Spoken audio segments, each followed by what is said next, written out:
sky, like a noble eagle in its flight. Zambia, praise to thee, O one, strong and free. Praise be to God. Praise be, bless our great nation. Zambia, free men we stand under the flag of our land. Zambia, praise to thee, O one, strong and free. Thank you so much. We may comfortably take our seats. I can see that we know the standards quite well. Difficulties, I could see some students trying to Google on their phone. For the others, the 2000s. Thank you so much once again, ladies and gentlemen. We do have in our midst students who will be battling in the final today. And we do wish you the very best after coming all the way in the previous rounds. We also have our lawmakers in this building, and of course, just mention some of them that are already in the building. We do have Honorable Cliff from Chembe constituency, who is also our guest honor. So thank you so much for coming through. Students, this is why you say, yeah. We also have Honorable Francis Kapianga from Bika, so in somewhere there, yes. We also have Honorable Kawaso Kapapi from Mansa Bombwe in Lwakula, all the way, the Mansa Bombwe. We also have Honorable Remember C. Mtale from Chitambo. We have Honorable Monty Chinguli from Kanyama. Yeah. Honorable Monty Chinguli was actually my classmate. People can't believe it. So can you confirm?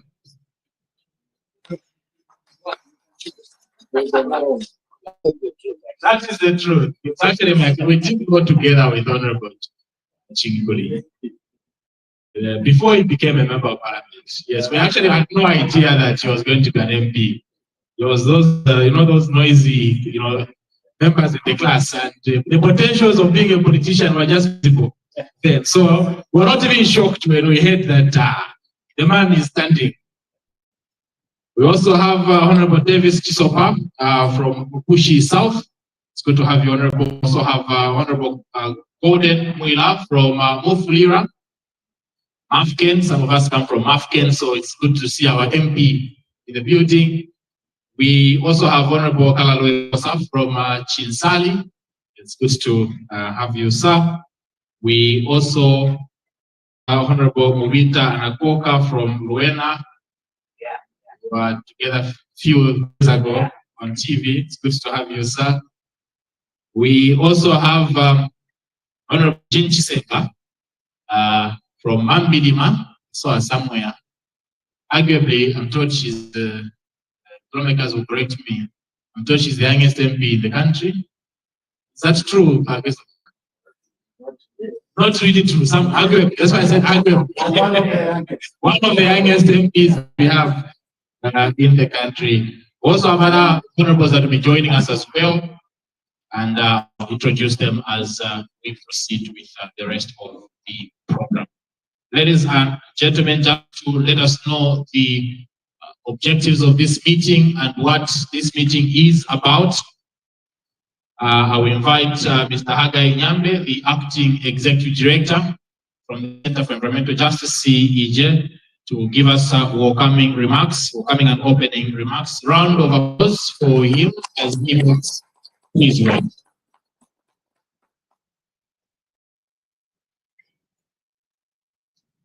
Good morning, everyone. Good morning. As Elia introduced, my name is Hagai Nyambe. though there are other legal names that he has not mentioned. Can I mention them? Yes. Hagai Stephen S.K. Nyambe Jr. the Third. They are all my legal names.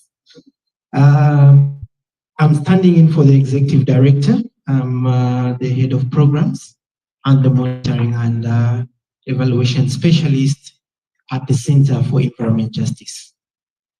The guest of honor, Honorable Cliff Mpundu, Chamber Member of Parliament, the Ambassador, European Union, delegation to Zambia and COMESA, honorable members of Parliament present and those that are yet to join us, distinguished representatives from Ministry of Mines and Ministry and Minerals Development and the Ministry of Green Economy and Environment, if they're present, esteemed panelists and judges, representatives from the European Union, our consortium partners, that is HIVOS Southern Africa, the Center for Environment Justice, the Zambia Institute of Environmental Management and Transparency International Zambia, representatives from the civil society organizations, the media and the academic institutions,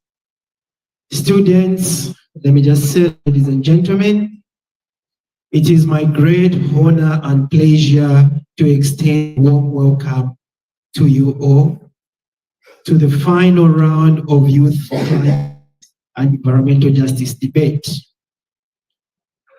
This initiative is an integral part of the European Union funded Strengthening Respect for Environmental Rights in Zambia project, which has been implemented through a consortium led by HIVOS Southern Africa in collaboration with the Center for Environment Justice, the Zambia Institute of Environmental Management, and with the support of Transparency International Zambia. So Transparency International Zambia is supporting the debate initiative. They are not part of the consortium that is running this RAS project, but they've been very supportive on this journey for the debate. We thank you, TIZ.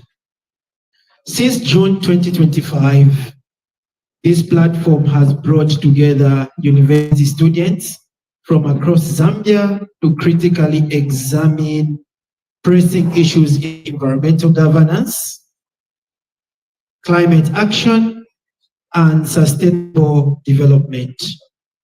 Through these debates, young people have developed the skills to engage with complex policy matters, advocate for stronger environmental laws, and contribute meaningfully to national discussion on sustainable development.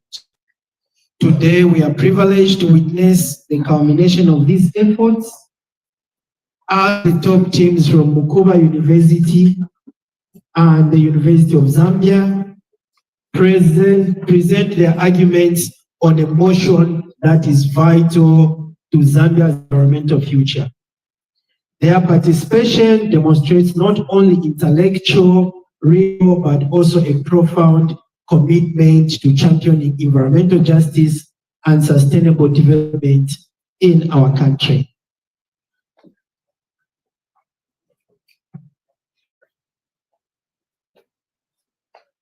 I would like to take this opportunity to sincerely thank our guest of honor for gracing us with your presence today. Also extend heartfelt appreciation to our consortium partners for their unwavering support, dedication, and guidance throughout this process. Special thanks to our partner and donor, the European Union, for believing in the transformative power of youth to drive meaningful change in Zambia's environmental landscape.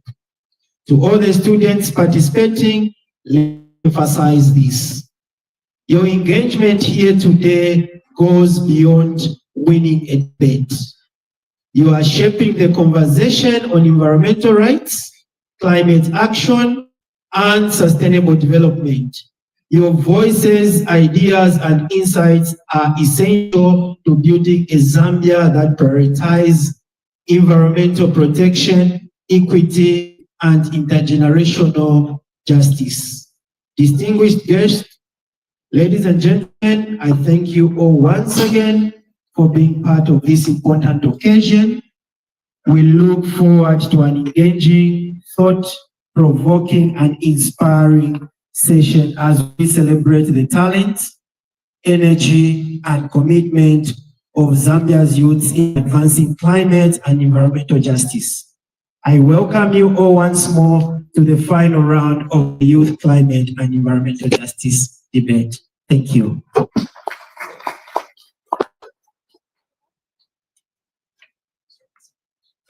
Round of applause for Mr. Nyambe. Thank you so much, sir, for setting the tone for the conversations that will be taking place during the course of the day. You will know that students can be very interesting group of people when it comes to debates, and we are looking forward to heated debates, especially on matters to do with environment. Ladies and gentlemen, I did also, as we acknowledge some of the members of parliament that are here, also let me not forget Mr. Sylvester Kaonga, who is coming in from the office of the clerk. He also sits as the desk officer of the Zambia Parliamentary Caucus on Environment and Climate Change, right at the door, sir. We do appreciate your presence. At this point, ladies and gentlemen, we will have a brief overview of what this project is about. A few months ago, glad to see Mr. Raymond in my building. A few months ago, we did launch this project. I was privileged to moderate during the official launch of the project, and since then, we have seen progress, especially on conversations around respecting our environment. But give us details what this project is about. Help me welcome the EVOS project, Mr. Vuyo Mapango. I know that he didn't have to say Mapango. There's a way he said it at the end and I've forgotten, but correct me. Please, a round of applause as Mr. Vuyo makes his way.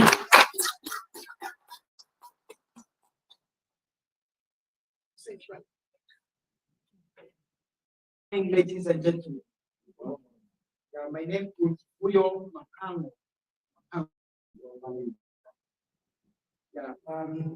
Thank you for all who are present. Maybe it's a bit cold. The atmosphere, I thought we would have the energy we have in Onza, we have in Mukuba, but it's like we are all, even in parliament, receiving more noise than air. So I need that energy young people. You know, close to yourselves, please.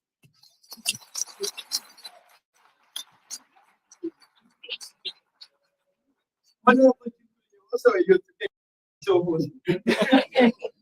It's not noisy. It's busy. Yeah, it's a great privilege and honor to stand before you this morning. The guest of honor, Honorable Cliff Pundu, members of parliament here represented, members of the private sector, civil society, and academia, and all young people that are here present, to our panel of judges.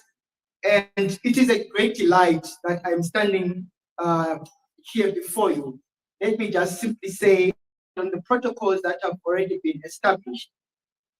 Launched in 2024 February with funding from the European Union delegation to Zambia and COMESA, the Strengthening Respect for Environmental Rights project is implemented by HIVOS in partnership with the Center for Environment Justice and the Zambia Institute of Environment Management. The project is active in Kabwe, Serenje, Sinazongwe, Kitwe, and Mufurila, and nationally in Lusaka, with the overarching goal of fostering lasting respect for environmental rights and ensuring that every Zambian can enjoy a clean, safe, and healthy environment. As part of its advocacy and policy strategy, the project works to engage and influence duty bearers, including government institutions and policymakers, to advance, adopt, and enforce laws that uphold and protect environmental rights. To strengthen this process, the project trains young people, for example, through debates like what we're having today, community opinion leaders, including traditional authorities and environmental activists. The project equips them with the knowledge and tools to advocate for environment justice. Today, it is both a great honor and an urgent responsibility to stand before you as Zambia sets its eyes on an ambitious, achievable target to produce 3 million metric tons of copper by the year 2031. We must be clear, this is not just about how much we extract, it's about how much value we create. It's not just about production, but it's about the people that surround these mining areas. For too long, for example, Zambia has exported its mineral resources while importing finished goods at a premium price. It means refining more. This coal requires refining more of our copper here at home. It requires creating components that create jobs for the youth and for the betterment of our country. As regards environmental and natural resource endowments, never again must our rivers be polluted in the name of development. Never must factory workers be poisoned by the very industries that are meant to uplift them from poverty. Never again must rural communities be displaced without consent of fair and transparent compensation.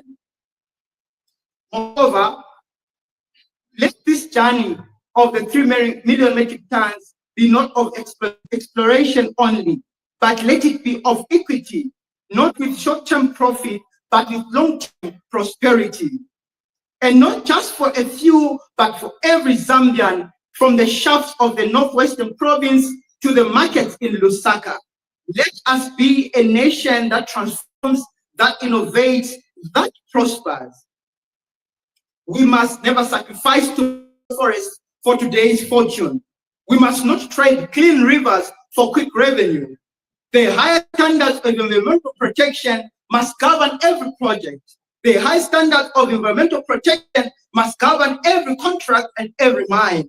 Today's copper boom must not come at the cost of a barren tomorrow. Let us mine with care, with processing, with responsibility, and with vision.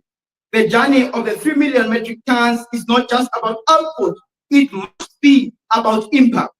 It is about ensuring that every ton mined uplifts the family, empowers the community, and preserves environmental sustainability. It is about caring for Zambia. It's not just about the rich minerals, but it's about the opportunities that minerals can provide. This is our moment, and it is time for us to grasp it. Thank you very much.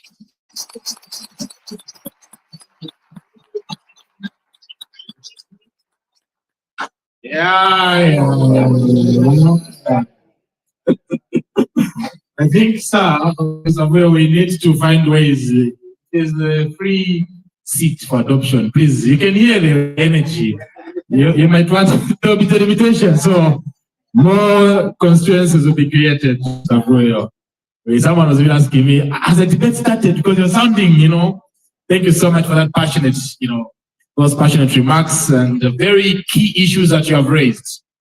Let's not revise today's forests, tomorrow's fortune. That's very cardinal, sir. I remember visiting one of the project sites for this project in Serenja, and some of the things we saw, clearly we are sacrificing our land, our environment for fortunes that we shouldn't be proud of. So clearly, sir, that message resonates quite well, and I do hope that even the subsequent debates that we're going to have, let these conversations come out adequately. Ladies and gentlemen, also take note that during the course of this program, we're going to have a panel discussion and audience engagement. And in this panel discussion, we are going to have panelists from Publish What You Pay, Center for Environmental Justice, Zambia Institute of Environmental Management, CM, University of Zambia, Zambia Alliance for Women and Conservation Advocates, Zambia, that is CAZ. Also, we're going to have a debate session as well, between Mukuba and the University of Zambia. We're going to see who are the real deal. Remember, those days were taught by Levi that MMD was the real deal. So we're going to see the real deal between Mukuba and the University of Zambia. And we do have the judges that are with us that we split over that. We have the EU ambassador will be joining us shortly.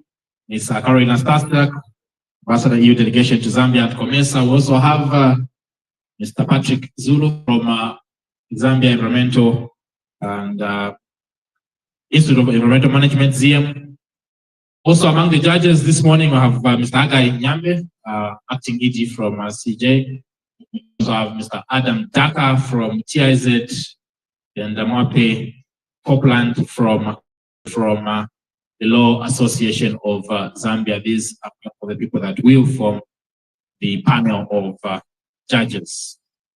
Ladies and gentlemen, at this point, there are certain shoes that you wear that are not enough to take you to the next assignment. We're going to have remarks, a speech from our guest of honor this morning, but my shoes are tiny. Call upon the guest of honor. I'll call upon the EVOS project manager for strengthening respect for environmental rights in Zambia, Mr. Avuyo Mabango. Avuyo Mabango, I'll read it as the way I see it, who will call upon the guest of honor for his speech. Round of applause for Mr. Avuyo.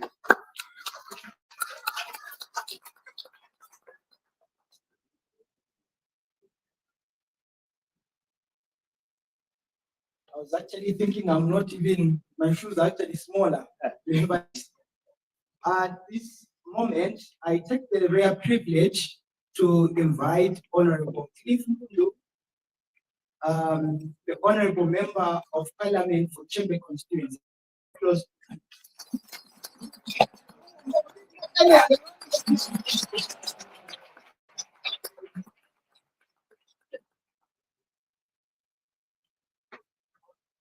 Yeah, thank you so much. You know, a politician, especially at the period where we have taken it to say election is tomorrow. So I almost wanted to say environmental, yeah. But I'm a guest of honor here. I'm not going to go that way. Thank you very much, colleagues. To start with, before I read the speech, I want to click something in your mind to say. What you should know is that at national level and globally, we are at war with nature. And this war can only be fought by young, vibrant people like you students. And us as lawmakers, we just have to come on board. And we are already on board. We are having this parliamentary caucus on environment. Yeah.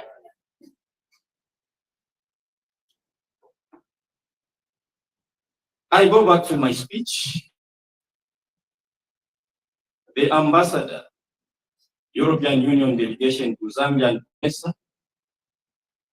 esteemed panelists and judges, representatives from the Ministry of Mines and Minerals, representatives from the Ministry of Economy and Environment, representatives from the Zambia Environmental Management Agency, ZEMA, honorable members of Parliament, the members of the diplomatic corps, representatives from civil society organization, distinguished consortium team, which include EVOS Southern Africa, the Center for Environmental Justice, and the Zambia Institute of Environmental Management.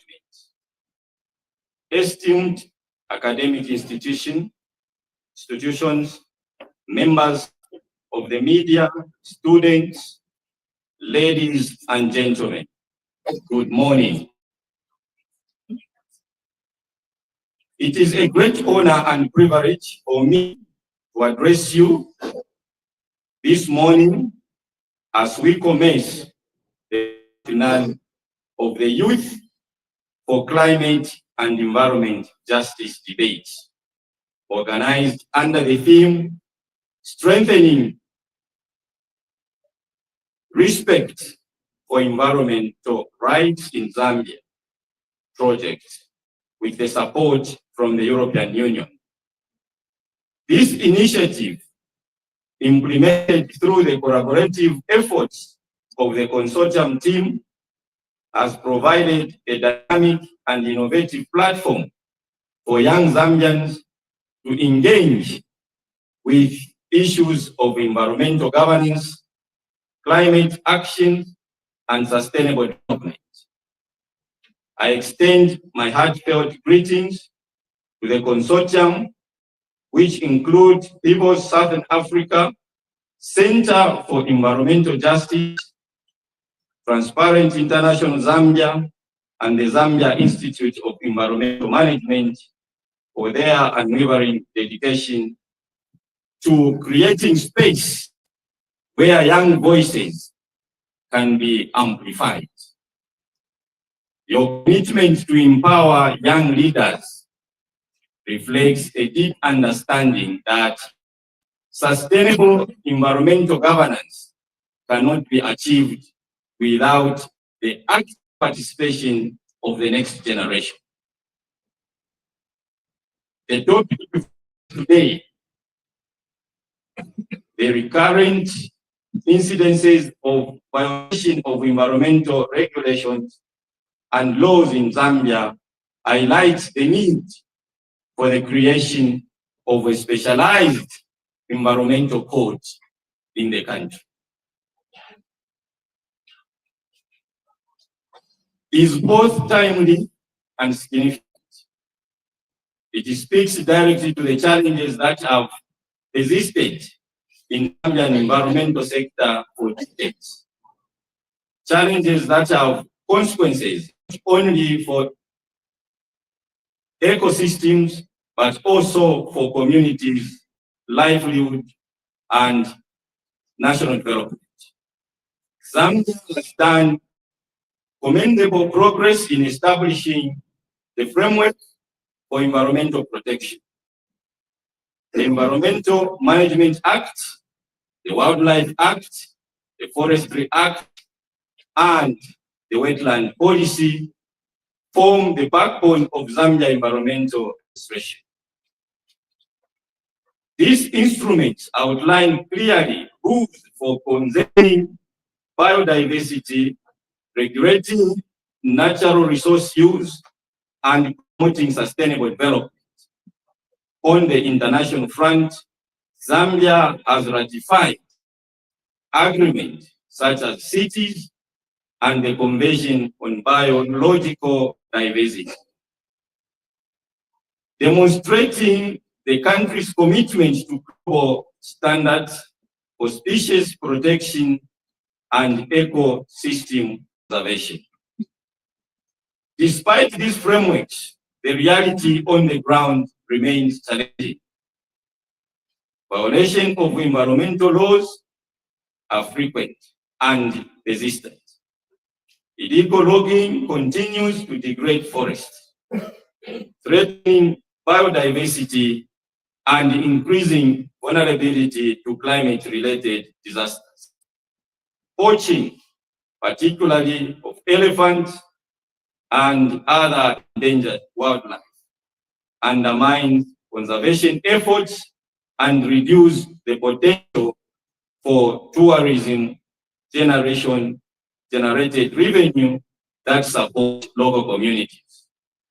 In mining and agriculture, unregulated expansion often lead to deforestation, soil degradation, water pollution. Even wetlands, which are critical for water regulations, biodiversity, and climate resilience, are under threat from encroachment, drainage, and unsustainable exploitation.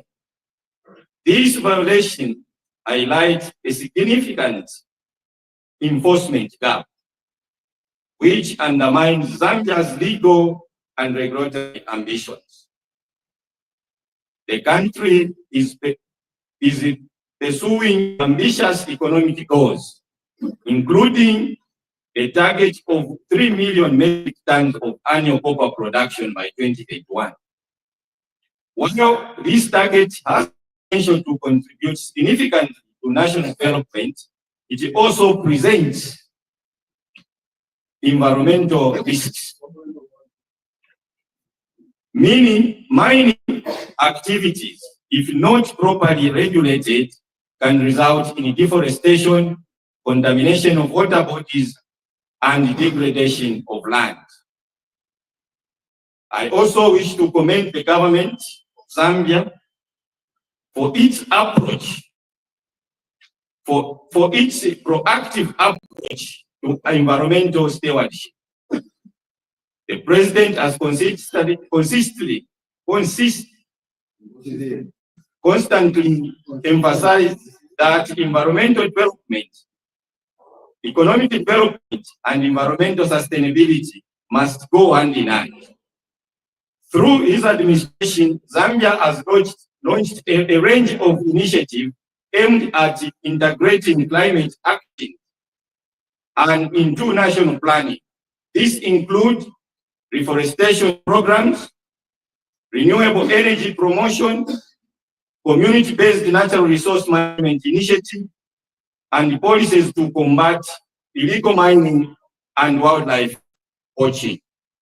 These actions reflect the administration understanding that Zambia's natural resources are both a foundation for economic prosperity and a legacy to be preserved for future generations.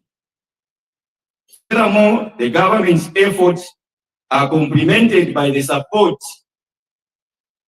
of development partners, particularly the European Union. Such partnerships have strengthened the capacity of local institutions, enhancing policy frameworks, and enabled platform for youth engagement in environmental governance. This synergy between national leadership and international support is a strong model for sustainable development and climate action in Zambia. Youth engagement such as the platform provided by this debate is vital to implement this government and partner efforts. Young people brings energy,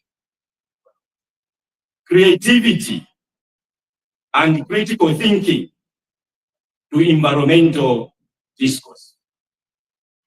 By participating in this debate, students not only develop their analytical and advocacy skills, but they also contribute practical solutions and innovative ideas that can shape policy. Their voices are critical in ensuring that the environmental governance is not only reactive, but proactive, anticipatory, and inclusive. To the students here today, I urge you to approach this debate with diligence, passion, and respect. Consider the social and economic, ecological implications of enforcing environmental laws and explore how a specialized environmental court would transform Zambia's environmental governance. Highlight a practical example from your community.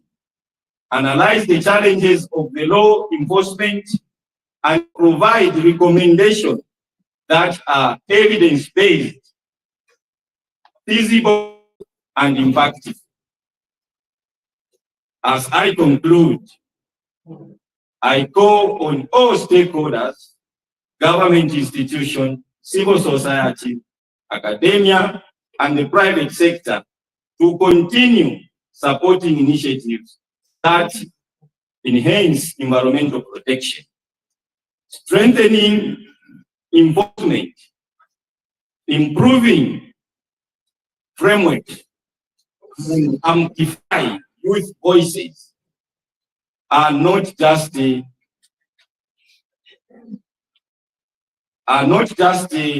inspirational goals. They are necessary steps towards achieving sustainable development, intergenerational justice, and Zambia long-term prosperity. Finally, on behalf of the co-chairs of the Zambian Parliamentary Caucus on Environment, that is the Honorable Twambo and the Honorable Kasandwe, I want to assure people of Zambia and its partners that the caucus is ready to meet you as you expand your work to other constituencies. Let it not just end here. We need to continue, as I've already echoed, that we are at war with nature. We offer our caucus as a platform for engagement with other parliamentarians to champion legislative and budgetary reforms agenda that will promote climate and environmental justice in our country. As a caucus, we look forward to the ideas, insights, and recommendations that will be made from today's discussion. And I am confident that Zambia's youth will continue to lead the way in advocating for environmental justice, accountability, and sustainable development. With the aforesaid, it is now my singular honor and privilege to declare the final round of the Youth for Climate and Environmental Justice debates officially opened.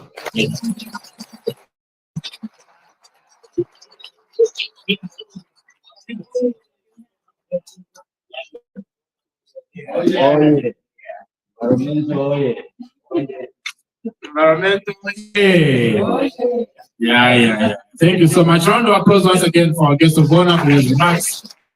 Very rich information, that speech with pondering on.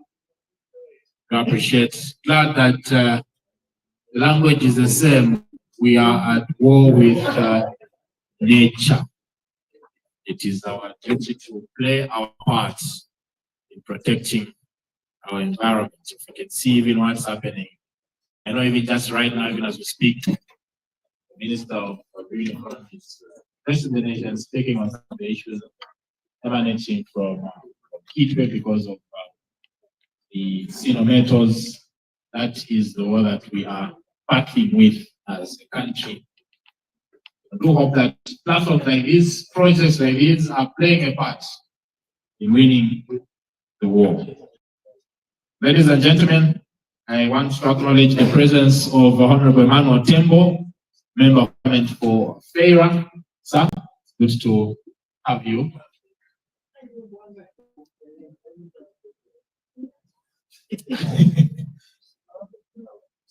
We do appreciate you, sir, for being here. I'm glad to Mangash work with you, Honorable. Thank you so much. Ladies and gentlemen, also later on in the program, we're going to have documentary just for us to be able to see how the progress of the project, but also interventions that are there in protecting our environment. We'll be getting into a panel discussion and audience engagement, and this will speak further into the conversations for today to also open up even to the debates that we'll be witnessing this morning. But before we do that, I will seek your indulgence that we take a group photo. I know that our smart gentleman behind will be able to guide us just here. Great. We take a group photo and we'll be guided aptly by our photographer on how the movements will be, how the positions will be. Immediately after the group photo, we get straight into the panel discussion this morning.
Yes.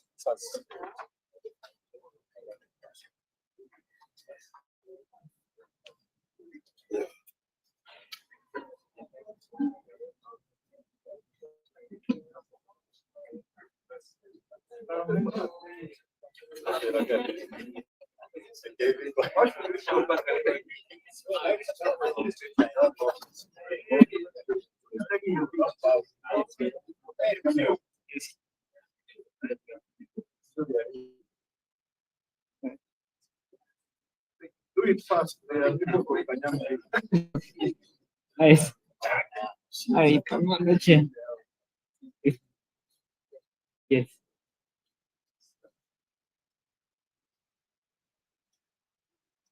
Yeah, teaching.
Mr. Moderator, just for the sake of life, since we have students here. Viva students, viva! Viva!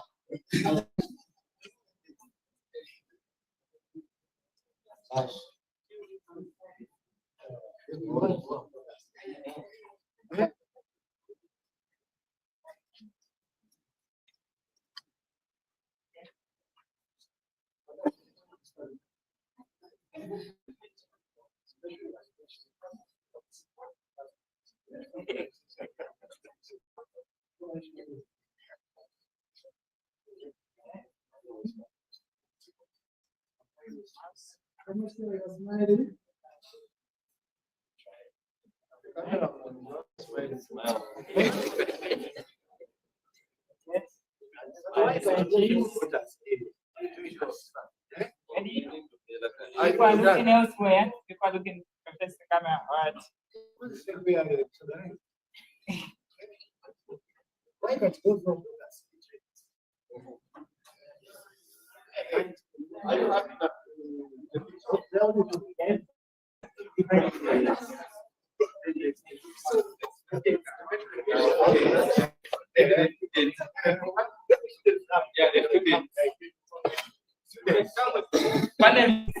Panelists, please come and stand behind them. Unza and Mukuba, panelists.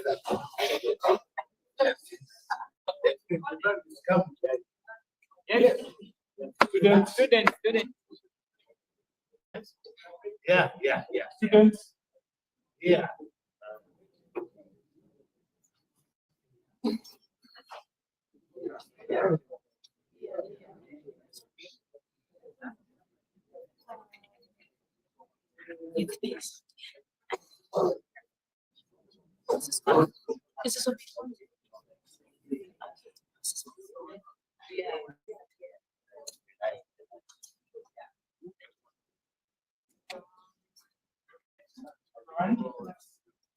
Okay.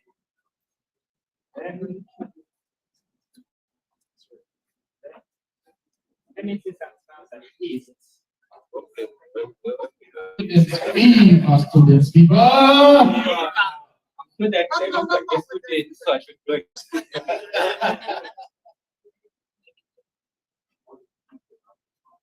Madam, Right, yes. thank you so much. Thank you.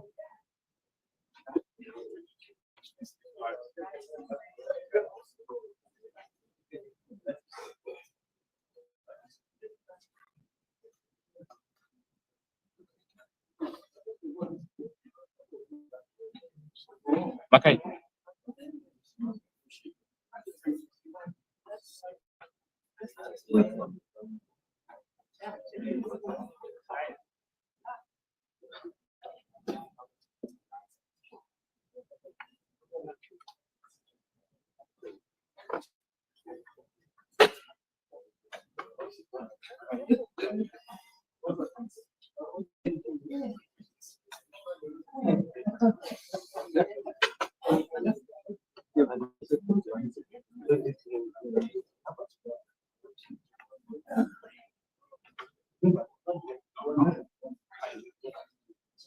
Ladies and gentlemen, we shall be taking the program. Like I did indicate, we're going to have a panel discussion and audience engagement. And this will be moderated by Madam Tamika Alwindi, who is Climate Change and Environmental Sustainability Coordinator from the Transparency International Zambia TIZ.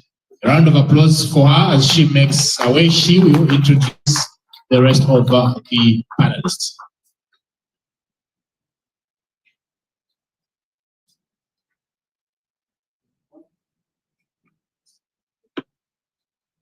So she has around 30 to 40 minutes for this panel discussion, and very strict with time, the same way, Honorable, the same way the Speaker in the National Assembly is very strict and stops people when the time is up. You say your time is up, even us, we shall follow suit.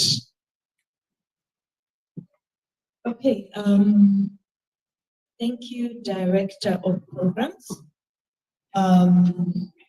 all protocol observed, and really looking forward to the debate.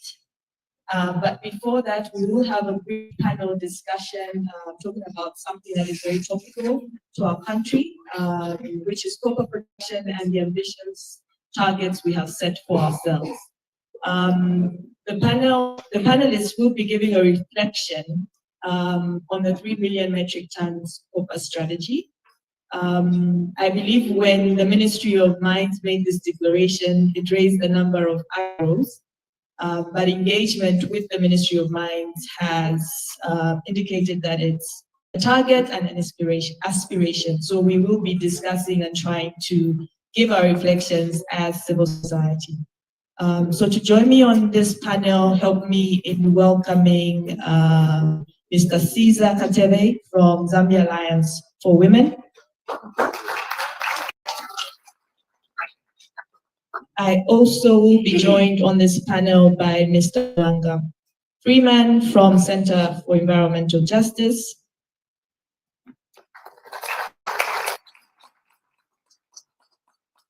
My only lady on the panel, I hope she's in, Dr. Matilda Kaliva from the University of Zambia. We also have Mr. Morgan Katati from ZIM. And last but not least, from Conservation Advocates Zambia, we have Mr. Remont, if he's in that. Thank you.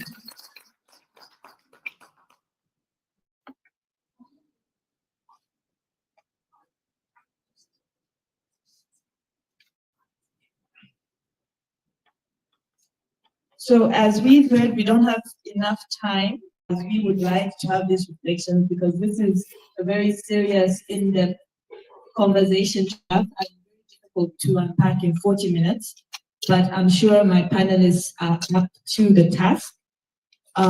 Just a note for those who might be very observant, you will note that we have academia on the panel, we have civil society on the panel. We did reach out, the conveners and ourselves, we did reach out to government, but unfortunately we're busy with the National Adaptation Plan Expo. But whatever will be discussed, we assure you that we will channel it to the right institutions and offices. So let's start this conversation, and I would like to begin with CJ as conveners of this space. So we're looking at Zambia's current mining policy and regulatory framework, recently revised. We've had strategies added on, there are a number of policies that government is working on. But specifically looking at this 3 million tons ambition, right? What are your views as CEJ? Is this a realistic target to set as a country, especially when you try to reconcile it with what we are now seeing with the environment? When we have production, when you look at copper production, we're not even over 1 million metric tons per year. So what are your views as CEJ about this target that we have set as a country? Right, and thank you so much for everyone here. I think one thing that we can all agree is that the 3 million metric ton copper production strategy premises its goal on the idea that there was opportunity in the global space. The demand for critical mineral suddenly just skyrocketed after the conference of parties. That is obviously on climate change. The need to shift to transition from fossils to a more cleaner energy. And copper being a transitional mineral in itself, and Zambia being one of the largest producers of copper within Africa, and there was an opportunity that was lying dormant there. And government, which is the new regime, thought it wise that perhaps we can tap into this demand for critical minerals to intensify our economic development through intensified production of copper in Zambia. Now, what that means, it's on 3 fronts, I would say. Number one, you would have to ensure that at the back end of your vision or your goal, you have a steady and stable environmental sustainability program that can meet the demand that you're looking for. So we know that mining in itself is extractive, And most civil societies that advocate for environmental sustainability, they do not come into the space as people that counter development or anti-development agents. No, we come into this space to provide a lens, a balance through which you can see economic development working hand in hand with environmental sustainability. Now, what does that mean? When the president, I remember it should have been the second session of that National Assembly, and he talked about this. The first thing that came into my mind was the idea of energy. That is another issue we'll be grappling with. What energy do we have currently as a nation to host and boost the production that we want? Mining is an energy-intensive sector. Most of the energy that we generate as a country is utilized by mining companies.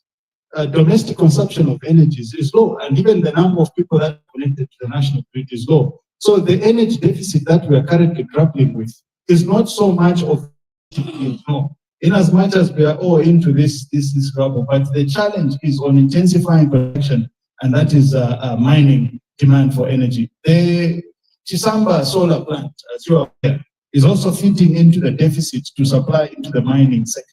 So the point we are saying, outside from the environmental needs and ensuring that we have stronger environmental protocols, stronger environmental laws, institutions that have the autonomy to carry out their mandate, like ZEMA, Office of the Public Protector, these offices, if they have the autonomy, issues like the Environmental Protection Fund, for example, that is used to remediate damages caused by mining, is that fund, well, those are questions we should be asking, because with more mining institutions, we'll have a lot of environmental liability, more than what we currently have.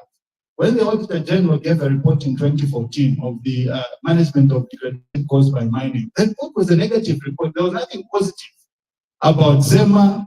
There was nothing positive about mining companies contributing to the EPF. Even the EPF, as we're speaking now, the finance manager was like, but is it working? Those are serious questions we need to be asking, that as we are focusing on production, do we have the necessary safeguards for environmental issues? Then last but not least, more mining means more land has to be released from their Royal Highnesses in the customary land game. It means more rural communities will be displaced. It means more social issues will come about. Are we ready for those things?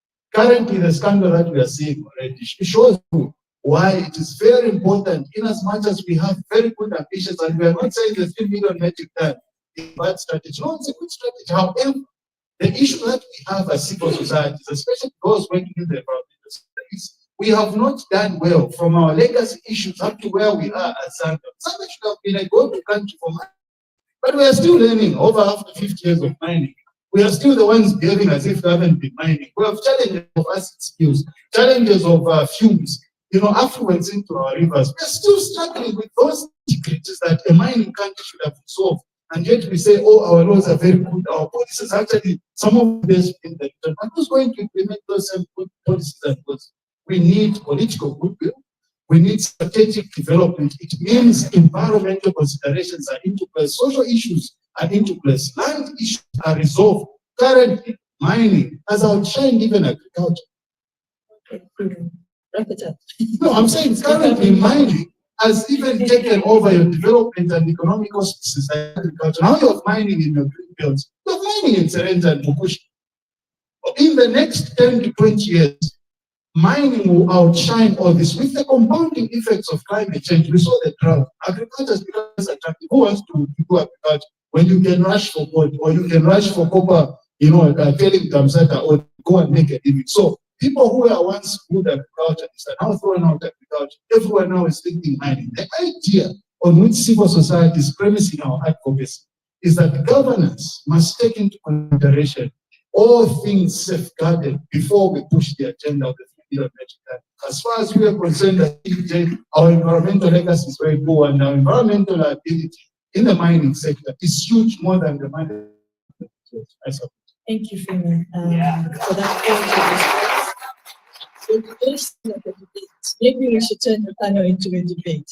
And very interesting missions around the environmental considerations to achieve such a target, not only for copper, but for other minerals as well.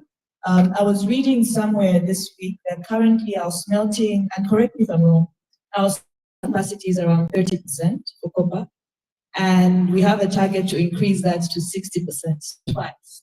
We're already seeing the issues that we're having on the copper belt around smelters, smelters popping up in the northwestern province, which Zema has no idea about, allegedly, and is failing to regulate. So this is increasingly becoming an issue and of public concern. So, Mr. Katati, let me rope you into the conversation here.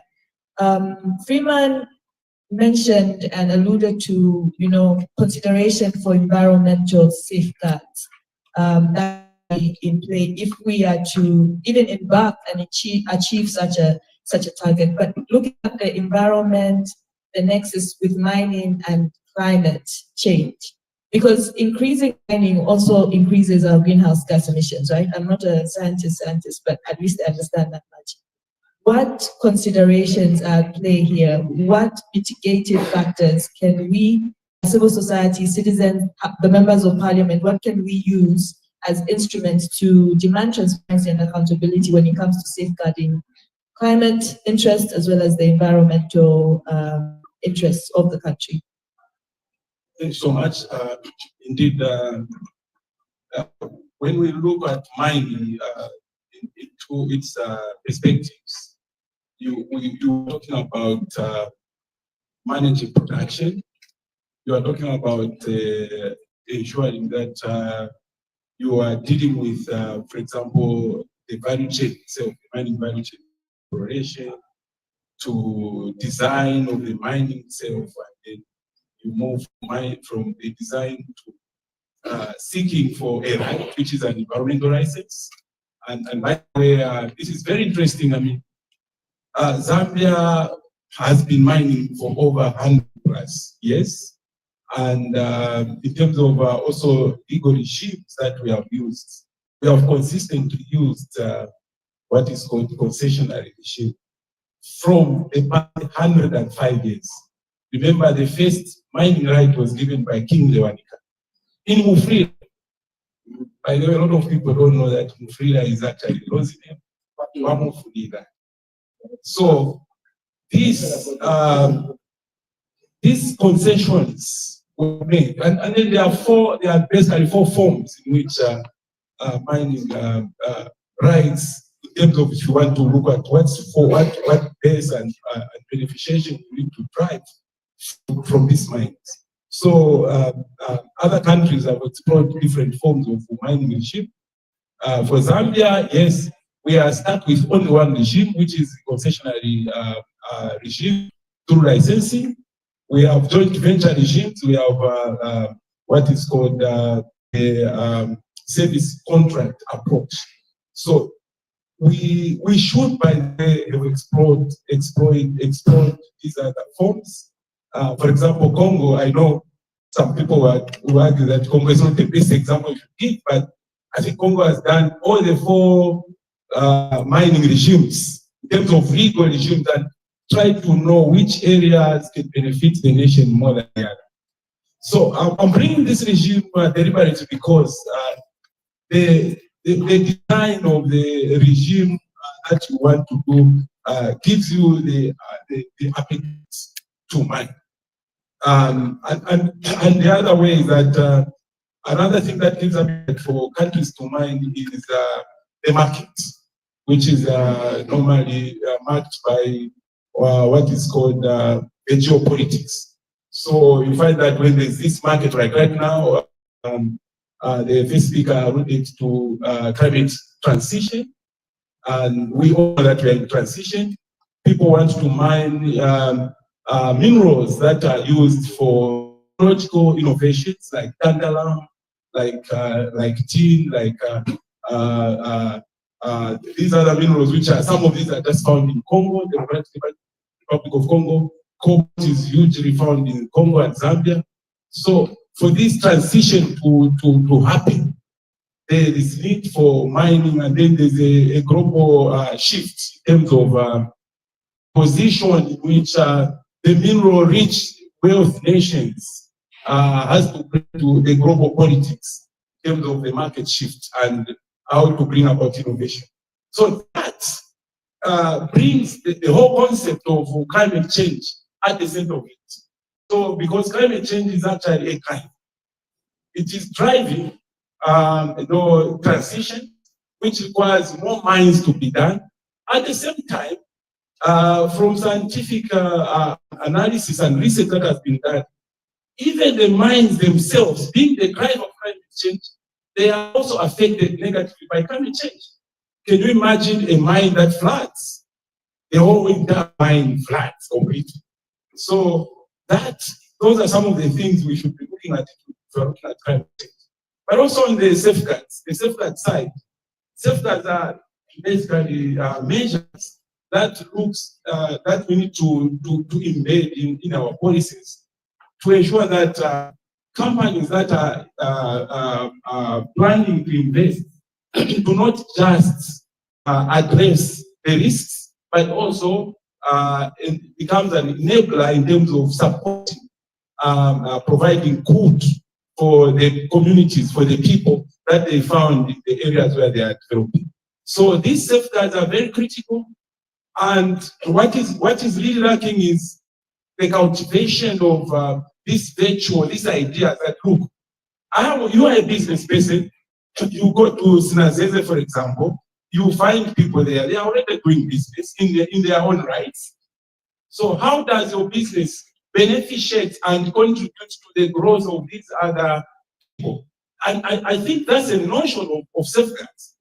So if there is no safeguards, it becomes very difficult because then you are simply taking risks to those areas. So you want to avoid risks by bringing safeguards, but then safeguards must be legislated. You don't legislate safeguards, no one cares. Talk about the policies. We have the policy on recurrent, for example. The extent to which we use it, because it's not legislated, it's just a policy. It's just a plan of the government on how you should go about. So it will simply give you a guide, but it will not give you, the ability to really align itself with it, or else the law will on you and say you haven't done it. Thank you so much, and thank you for bringing in the aspect of resettlement, which has always bothered me, that we don't have a legislated framework around resettlement yet. Resettlement is something that we grapple with as this country, and maybe this is something we can submit to our members of parliament to take it up on behalf of public interest. Caesar, you have been in the sector for a while. And I know if we have a discussion on some of the challenges the sector faces, we could have a week-long debate and discussion. But specifically looking at this strategy, the copper strategy, the critical minerals strategy, from a civil society perspective, are there any opportunities that you see for the country, for the communities? And also some of the challenges, but not depending so much on the challenges, because I think those we're quite alive to. But could there be any opportunities that civil societies could use with this challenge, with these strategies? Thank you very much. I must mention that indeed this is a very ambitious strategy. The government has about 2 million metric tons, like Chiwele alluded to, premised on the fact that there's this global demand for the green transition from fossil fuels to copper, which is a critical mineral in the transition. And one of the key salient points that the strategy is speaking to is also to formalize the artisanal and small-scale mining. And I think that for us as a civil society organization, that is quite very important, especially as it relates to most of our community members who are living in the mining, who are mining host communities. There's really nothing to show for in terms of beneficiation. And I think our biggest demand and approach towards beneficiation has been that there has to be that need for communities also to benefit from the mineral resource that this country is endowed with. It is important, therefore, that we also begin to see how we can actualize that formalization. You see that is happening in Mukuba. Of course, we've seen some communities, or rather mine owner been given, artisanal scale, small scale mine has been given license. I think that's a very good opportunity because our cry has always been that we are a resource endowed country, yet we have nothing to show for. Mining for over 105 years. We started mining around 1920. This is 2025, practically 105 years. And when you look at countries that have developed purely because they have also pushed the agenda to ensure that citizens own these mines. Pretty much of the multinationals who have owned our mines over these years are externalizing all the resources that they are making in terms of profits. Yes, there are strides towards ensuring that there is accountability on the part of government to ensure that the multinationals don't continue to externalize. However, if you look at it critically, you will see that this trend now that is coming up by the mere fact that we are now beginning to have artisanal small-scale miners beginning to mine these precious minerals like gold and whatnot, there will be trickle-down effects. For us, that's a plus. Because if, for example, my brother is who are in Mukuba, have got these mining licenses, the trickle-down effects will be felt because part of the money that will be making from those minerals will be passed on to certain family members. However, what exactly do we want to see? We want to see safety measures being taken into account. They don't need to mine in a manner that they've been mining. We've seen the case of Chingola where a lot of youths died as a result of mining in an unformalized manner and without taking into account the mines and safety aspect, because we know that that is very critical. It is important, therefore, that even as we navigate through the process of ensuring that we expand small-scale and artisanal mining by being formalized, there is need to ensure that one, they are given room to manage and own these mines. Number two, there is also need to ensure that even as we go around mining, government has also made a pledge in the strategy to ensure that capacity strengthening for those that will be mining these mineral resources is provided.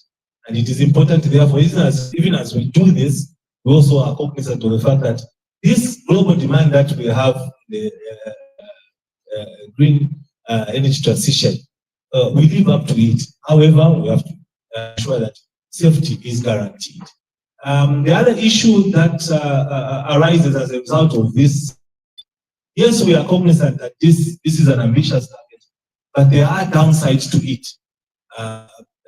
We will see that in the current setup where we are, our resettlement policy that we have, even at present, is not one that is very encompassing in terms of looking at issues of resettlement. Because this strategy is speaking to a lot of government has embarked on the high resolution aerial surveys to determine the extent of how mineral endowed we are as a country. This has a potential to bring about investments. Many other players within the sector would want to come and invest in Zambia because we have this geological data that will be able to tell us here we have so much of mineral endowment, here we have so much, and that is an avenue that government is using. Sometime in August, October, there's an event where Ministry of Mines will be showcasing our mineral endowed potential for potential investments. However, even when that is happening, what should we be looking out for? There is need to ensure that as we look at the downside to these investments, there will be a lot of resettlement. People's lives will be disrupted, and you know that the biggest population of our people thrives on agriculture. Yes, we are confident that the mining sector contributes about 11 to 13% in terms of GDP. And in terms of export, 79.5% is what is the contribution overall in terms of exports that is going out of our country. And 20% is going towards employment creation as a result of the sector. But even as we speak to those things, we also need to be arrived to the fact that these issues around displacement will come as a result of these large-scale investments and out of this strategy. We need to strengthen our national laws. What are we doing as civil society organization? Zambia Alliance of Women, together with other like-minded organizations, are part of the technical working group that is looking at developing the National Action Plan on Business and Human Rights. We've just finished our national consultations around the country to see how we can strengthen our national laws as it speaks to large-scale land-based investments. It's important because we've seen how regulatory failures have failed us, even as we speak to a number of issues that are happening. The disaster is one case in point. It is important and imperative, therefore, that we begin to strengthen our national laws that even as things happen, multinationals will not go with it. I submit. Thank you. I was just about to object. And thank you so much, Sofa, for my panelists. I know this is a very deep discussion and it's difficult to talk surface level when you've been working in the sector for quite a bit. I would like to rope in academia into the conversation. Doc, we've heard that we as a country have been mining for 5 centuries. Why are we not the perfect country when it comes to mining? And what is the role that academia is playing and can play, especially when you look at how the mining sector is progressing? I know there's a huge component on research and development when you look at our national critical mineral strategy. The COPA as well would need a component of academia and research and development to implement. So what role are institutions, critical institutions such as yours, playing when it comes to partnership with government, regulators, and civil society? How can we see you more active in the space? Because I do feel like we need you as the evidence generators and knowledge enhancers. Okay, thank you. Okay. Thanks so much, moderator, for that question. It's quite loaded, so I have to cut it down.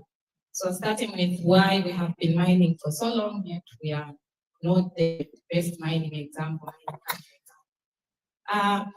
First of all, I think for us to be that shining example, it would have to trickle down to what are the benefits for the group of people. If you ask an average Zambian, they will tell you that they are not getting any benefits actually out of, they don't see any reason that we have been mining for so long and something that they can point to say, well, this is what we have owing to our mining activities. So that is one. But why has this been the status quo? First of all, it has to do with the type of industry this is. So obviously it's highly capital intensive. And so because of that, we always have to look out for foreign investors to come in, to bring in the capital that we need for us to, conduct the mining. This obviously has resulted in that heavy dependency, I would say, on these foreign investors. And slowly now we have started going back, reflecting to say how can we change this pattern. And what we have done now is the issue of issuing artisanal small-scale mining licenses as one way. But through our studies, as University of Zambia, just recently we had a study that we undertook directly related to the EV batteries value chain, following the presidential directive to say, as Zambia, as a country, we shouldn't just be exporting our raw materials, but we should try and add value to it. And so coming from that background, we went in, to try and see how this value chain, could actually be materialized. And as a university, we have our School of Mines that is actually actively working on producing a precursor of the EV battery, which is now going to, would stand as evidence to show that this is actually possible to add value to these minerals. But what we found on the ground is that in these mining communities, when you look at the level of education, first of all, you find that we have very low levels of education. So, and this is a knowledge-intensive industry. So then how do you expect that these local people are actually going to have direct benefits, from engaging, from the wealth that they, embody or they have within their territories? So we noticed that this is where the missing link is. But of course, we went to areas like Chingola. Chingola, you find small-scale miners. popularly known as the Jerabos. And of course, the idea is that our government would like to formalize this, okay, through cooperatives or something, and then try to support them through that. But when you ask them, they'll tell you they don't want to be formalized. They don't want to get into these cooperatives. And so it's these kind of negotiations. First of all, you would have to ask yourself, why don't they want to join these cooperatives? Some of the reasons obviously have to do with benefits, and they feel that when they are working as a cooperative, probably they feel as though they are under someone, they are working for someone. As it is, they are self-employed and they can, choose to make their money almost on a daily basis. Okay, but then this formalization, and this is one of the recommendations we make in that study, is that for this formalization to work, we probably need to understand the entire supply chain. Who are these small-scale miners, artisanal small-scale miners supplying to? So there's a ready buyer. And obviously in this ready buyer arrangement, we find that even in terms of benefit sharing, they are putting their lives at risk. Okay, we've heard of how mining dams have collapsed, and we've lost so many of our young people that are trying to, to earn a livelihood out of that. And so for these cooperatives to work, we would obviously have to understand this entire, structure, this entire supply chain, so that, you target actually the one that is buying from them. Okay, I think this is one reason why even the illegal mining, why are we still talking about it mining? It's because there's always a ready buy. Okay, so I think we need to address that and sort of come up with ways that we are going to formalize things in such a way that people will feel that they have benefits out of it. But people don't want to feel as though they want to be kicked out of the chain somehow through formalization. So it should be very clear terms and conditions to say your share is well tabulated. What is happening also in view of the mining licenses that are being issued now? If we do a stop, just yesterday, I think it was in yesterday's news, they mentioned to say up to 1,400, over 1,400 small-scale mining licenses have been issued. If you do a stock take of who is actually holding onto that mining license, in most cases, it's people with privilege. Okay, so I think we need to have these honest conversations. Who is involved? What does it take for me to get a mining license? Can an average person with average education be able to access this? Okay, so when we begin to ask ourselves these questions, that's the only way that we are going to see mining actually benefiting maybe the average Zambian. As it is, it's people with privilege, people probably, politically exposed persons and so on, who know who to talk to and so on. Okay, when you go on the ground, carry out a survey, they will tell you we are not, having any benefits out of this. You mentioned the role that academia could play. So I see two things, because obviously this ambitious target of 3 million metric tons obviously have to come with a value addition. Okay, so there's an aspect of value addition, and this has always relegated Zambia to the bottom, of the value chain. We are always supplying our raw materials, okay, our raw minerals, and without adding any value. So how is it that we are able to add value? Okay, that's one. And this is where the university comes in. I already reported to say there's a battery actually which was tried out and it has worked using locally sourced materials. Okay, so I was waiting for applause. You mentioned the battery the first time. I think that is quite impressive. Yes, so there is that, and I'm sure it will be, launched soon through the National Science and Technological Council, because that was done with support. So obviously we need funding. We have the brains, we have our young people here, we have the brains that come up with these, inventions, and all that we need is that support. So from there now, you start looking at, okay, so we have this battery, but then what is happening now in the value chain? Where do we see, opportunity to integrate the local people into taking part in this production? So I think that we also need to look at that, and I think the university and other research institutes, think tanks, are able to help, when it comes to that part of ensuring that, the local firms, because when you go out there, you find, even when it comes to supplying to the mines, small, our local firms are relegated to supplying very, low level, products, foodstuffs and whatnot. Why can't we be integrated into the actual, technology? even if it's just, some inputs that we are able to, to process on our own through our industrial yards. So that's one angle. And of course, the other part would be, of course, assisting, civil society organizations through gathering evidence, because we understand the role of civil society organizations as watchdogs, okay, in all this. So we as academia are able to provide that evidence-based results that will help in this advocacy for better mining outcomes. Thank you. Before I get into it, Thank you so much for your contribution. And I hope having you on the panel is not an unfair advantage to Gonza, who's leading the debate. So just to wrap up, because I'm told we are out of time, Conservation Advocates Zambia, your organization is quite unique.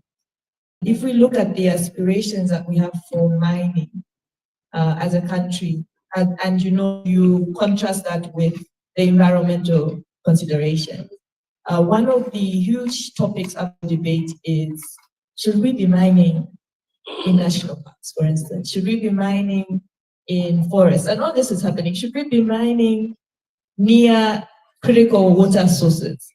Your organization has championed citizen activism around this, including litigation. So maybe you can share some of the successes and challenges in terms of putting the law to the test, because that's one thing that you do. What avenues does civil society have? What avenues do citizens, young people have when they need to put the law to the test with what's happening? Thanks a lot. So, as Conservation Advocates Zambia, we are in public litigation where we look at issues that affect the environment and how we can protect them. So, citing an example, it could be the Lower Zambezi case. I know when it started way back in 2014, but after all that processes, we came into the picture, and also with other civil society organizations to raise activism around that. Currently, we're not yet going to talk, but we're closely monitoring this and telling them better on the proper belt to see what we can do about it to gather evidence around. So when it comes to matters of public litigation and habitat laws vis-a-vis environmental protection and mining, it's really a critical area. The things that we are looking at coming out of this strategy is that when we talk about tripling, we're at 800,000, 1.3 million, just for tripling our current production now. Are we going to just continue with the current mines that we have, or are we going to get in new areas? Chances are that we're going to get new areas. Mr. Katati tried to give a brief example of the long history of mining. Allow me to delve a little bit. On the Copper Belt, there was a mine called the Roan Antelope Mine.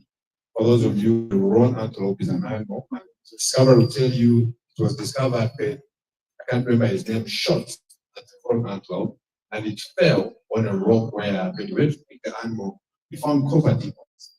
Now, today, if you go to Wansha at that mine, are you going to find any water? The answer is no. The animals were in this place, so to speak, when we started mining. So when we talk of opening new areas for mining, what risks are we exposing or imposing on other wildlife habitats? Mr. Katebe, I think talked of large-scale land-based investments. We have examples of FQM, Solwezi, and many other areas. Surface rights versus mineral rights. What happens when the mineral is discovered? What happens to the people? What happens to agricultural production? All these things are some of the dangers from recording that come to the fore when we talk about this strategy. However, Mr. Wanga here had indicated, and I agree with him, that as a strategy, we're not against the law. We are there actually to complement government efforts. We are there as watchdogs to pinpoint the dangers, the fatalities that may come out of this. So I think as we are talking about this strategy, it is important for us to be cautious of the environmental hazard that it may cause. So that I think Mr. Muyo, when he was giving his open remarks, made two comments which are critical. Polluting our clean rivers now for the sake of revenue, and sacrificing our forests now for something in the future. So I think there's need for us to have a balancing act between economic development versus environmental protection. So that as we are trying to develop on the one hand, we are not relegating environmental factors to the other side. Now, we've got laws, and I'm glad some of the debates which are followed were talking about advocacy or advocacy, because I don't know about this topic, but we've got laws that are governing the environment. We have the Environmental Protection Fund. We bemoan how it is being managed. We are yet to see its impact. We are yet to see how well it's going to be managed. So we've got, as watchdogs, as civil society organizations, as watchdogs, we are remanded now to ensure that these laws are enforced in a fair manner, they're enforced to the satisfaction of the letter of the law, and then they're enforced also by regulators, SEMA as a regulator, the Ministry of Mines as the one who issues out these licenses. What considerations are they putting in place? Is it, yes, with due autonomy, of course. We need to ensure that as first organization, we need to ensure that as we're talking of this development, let the mining licenses be issued in a manner that is clean, transparent, no underhand methods. I'm glad we have got members of parliament here who speak for us, so that when these things are happening, we can easily run to the environmental caucus present here and explain to them what we have seen. And I think 2 weeks ago, if I'm not mistaken, we are with the same environmental caucus. Today, we are together again, some of the members. I think this shows the olive branch that Parliament has extended. And I pray that, honorables, when we're going to come to you about some of these things, asking you to be a voice of the people, we're not going to shy away as we go towards the 2026 election. Thank you so much. This has been a very powerful session, and I have attended a lot of such panel discussions. Very insightful conversation that we've had here, and I think it's a good segue to the debate. Unfortunately, we're out of time. The director of programs has just been slipping notes and notes for me. So if there are any questions or follow-up of anything that was said today, please, the panelists are very much available. My key takeaway, actually I have two key takeaways. The first is clearly people are working in the background. Sometimes you look at the situation and it looks worse than you think, but I think there's a lot of work going on from the government and from academia's end, as well as civil society. The second, and I think is more of a challenge, if mining is our bread and butter, I think that every Zambian should know something about mining. From when you're like 5 years old. I think that would really help in terms of governance and where we see ourselves going in the future. Young people, members of parliament, colleagues, my seniors, my juniors, thank you so much for your attention, and please give a round of applause to my brilliant panelists. And hand over to the director of programs. Thank you. Round of applause again for there. Send up the session very well. We appreciate. Thank you so much. Ladies and gentlemen, guest of honor, I've just learned actually that 4 days ago, guest of honor is not in the building. I've just learned that 4 days ago, it was his birthday. And I hope that members of parliament also did something there. We will make progress in the program, like I indicated. We're getting straight into the debates, and right now he's already come up. That is to let you know that we can't wait to get into the session. That is Mr. Ali Kaunda, the project coordinator from CJ, and also chairperson of the formal debate. He will lead us through in the debate. Round of applause for Mr. Kaunda. Any relation to the Kaundas?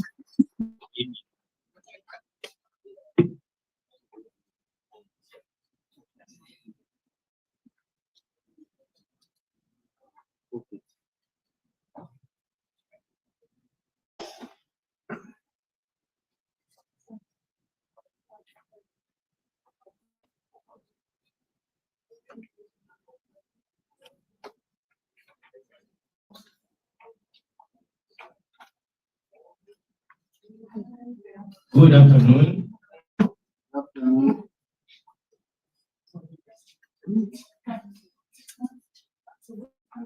I heard someone saying good morning this afternoon. Okay, so we are moving into the formal setup of the debate, the reason why we're here, and while the setup is being made, I think it is in order that we proceed.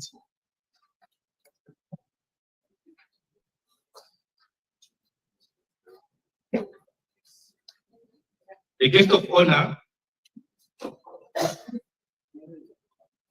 the ambassador, European Union delegation to Zambia and COMESA, the honorable members of parliament, panel of judges, distinguished guests, and our vibrant debaters, ladies and gentlemen, good afternoon once again. On behalf of the Center for Environment Justice, our implementing partners, EVOS,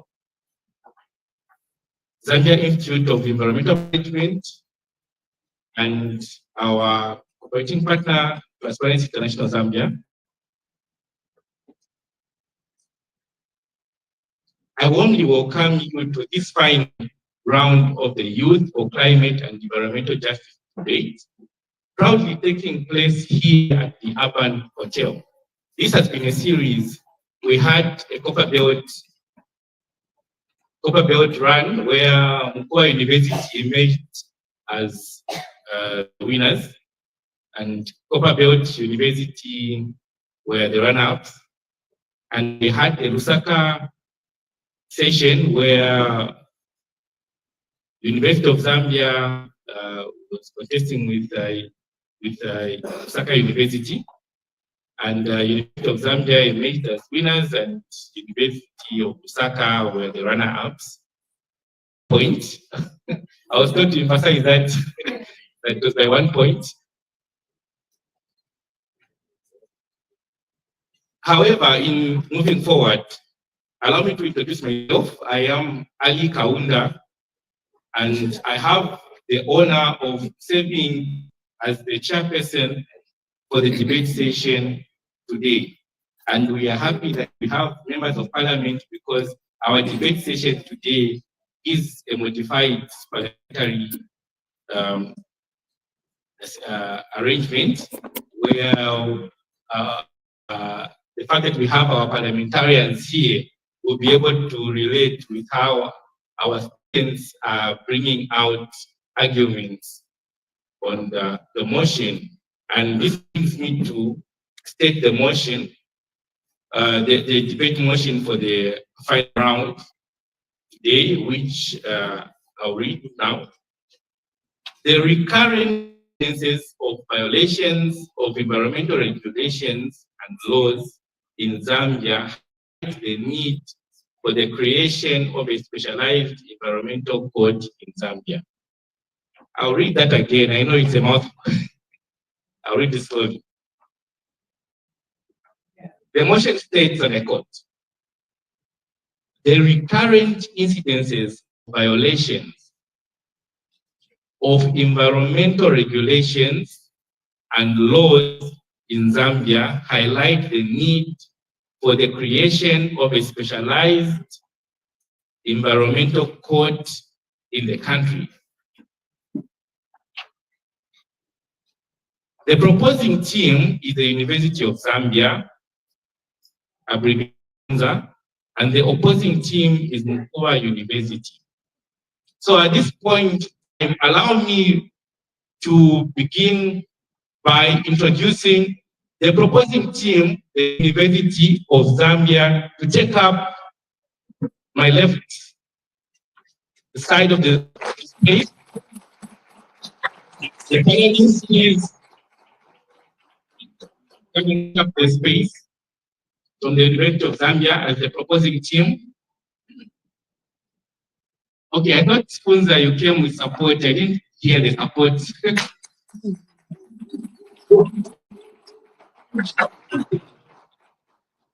And allow me now to call upon the opposing team, which is Mukuba University all the way from the Copperbelt province.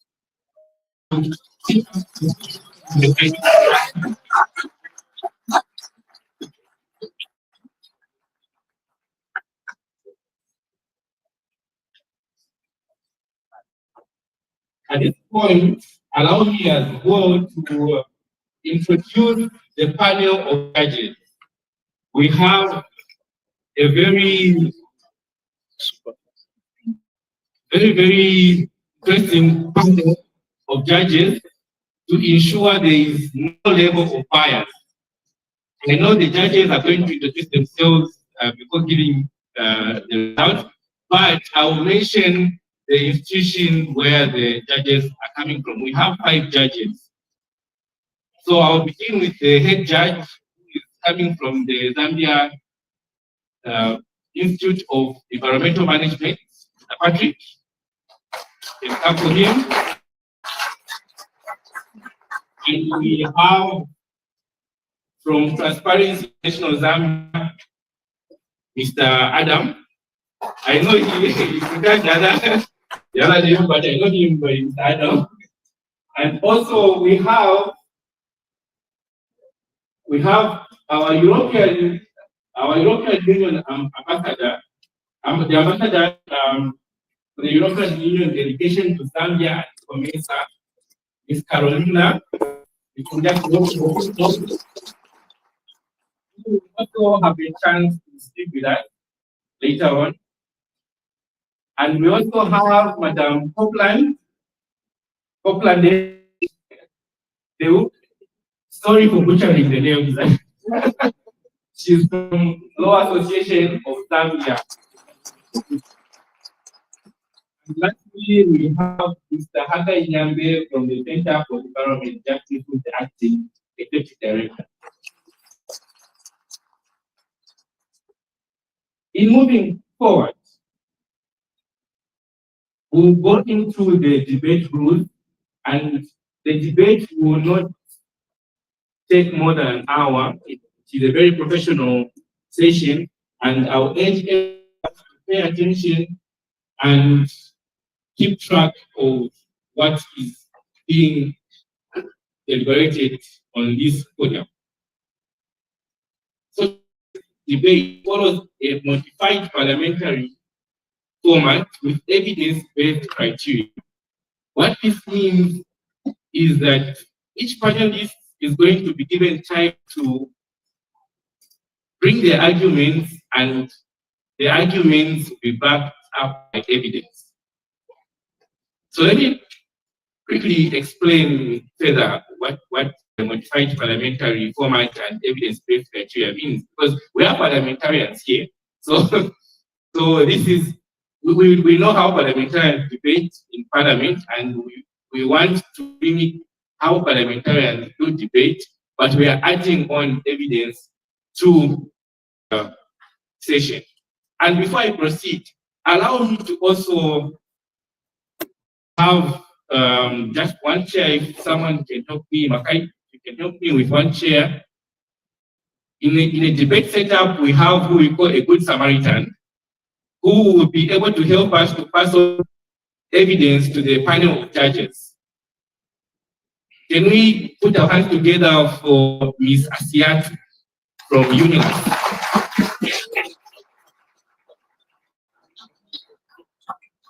And also, if we can have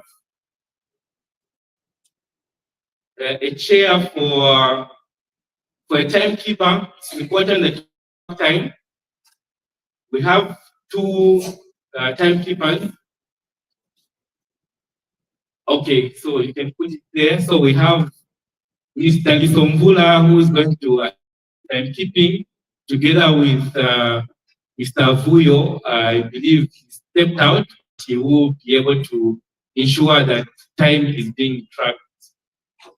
So we can put our hands together for Mr. Lisomvula as well, the program coordinator for youth and children at the Center for Environment Justice. To the panelists, let me quickly go through the debate guidelines.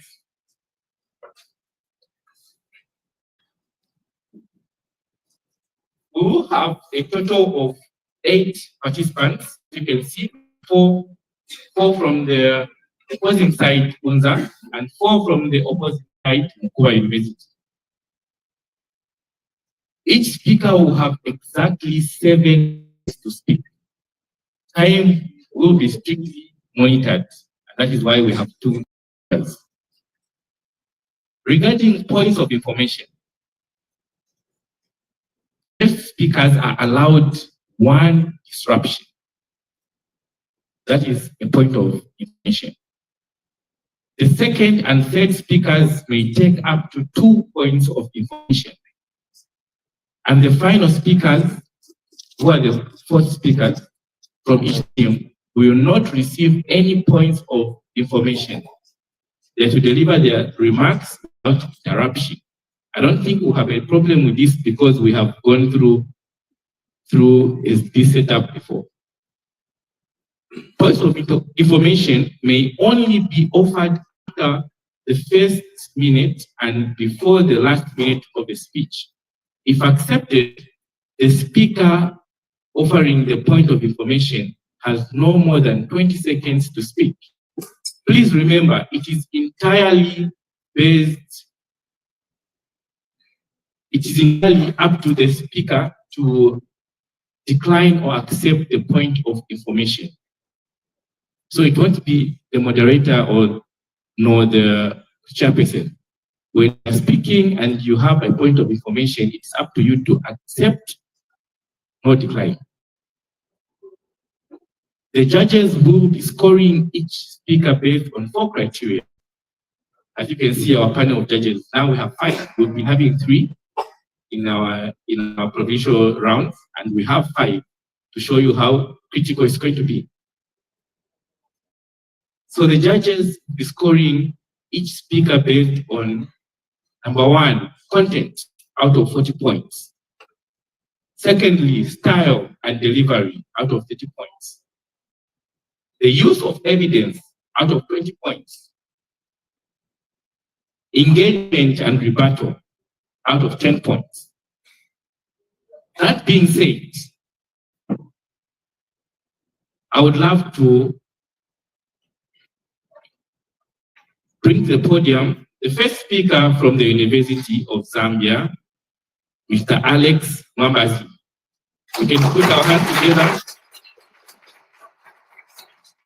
So Mr. Alex, once you are ready, give a cue to our timekeepers, and time begins 7 minutes.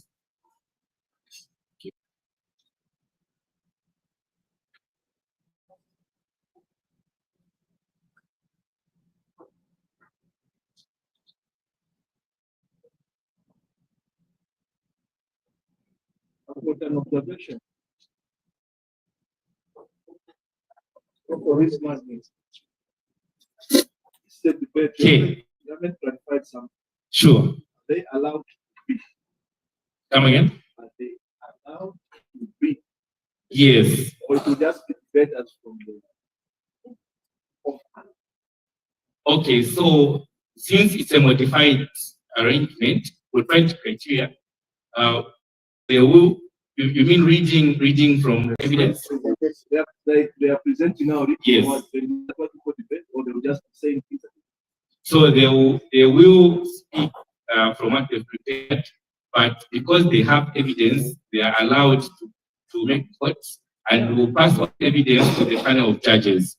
So we're emphasizing on evidence that they pass on the information to the panel of judges, but they will speak based on their understanding. Sure. Thank you, sir.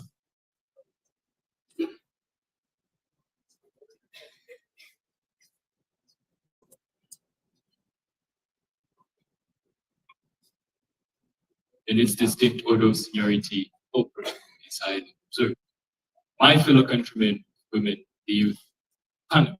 This session's debate revolves around the motion which states, and I quote, "The recurrent incidences of violations of environmental regulations and laws in Zambia highlight the need for the creation of a specialized environmental court."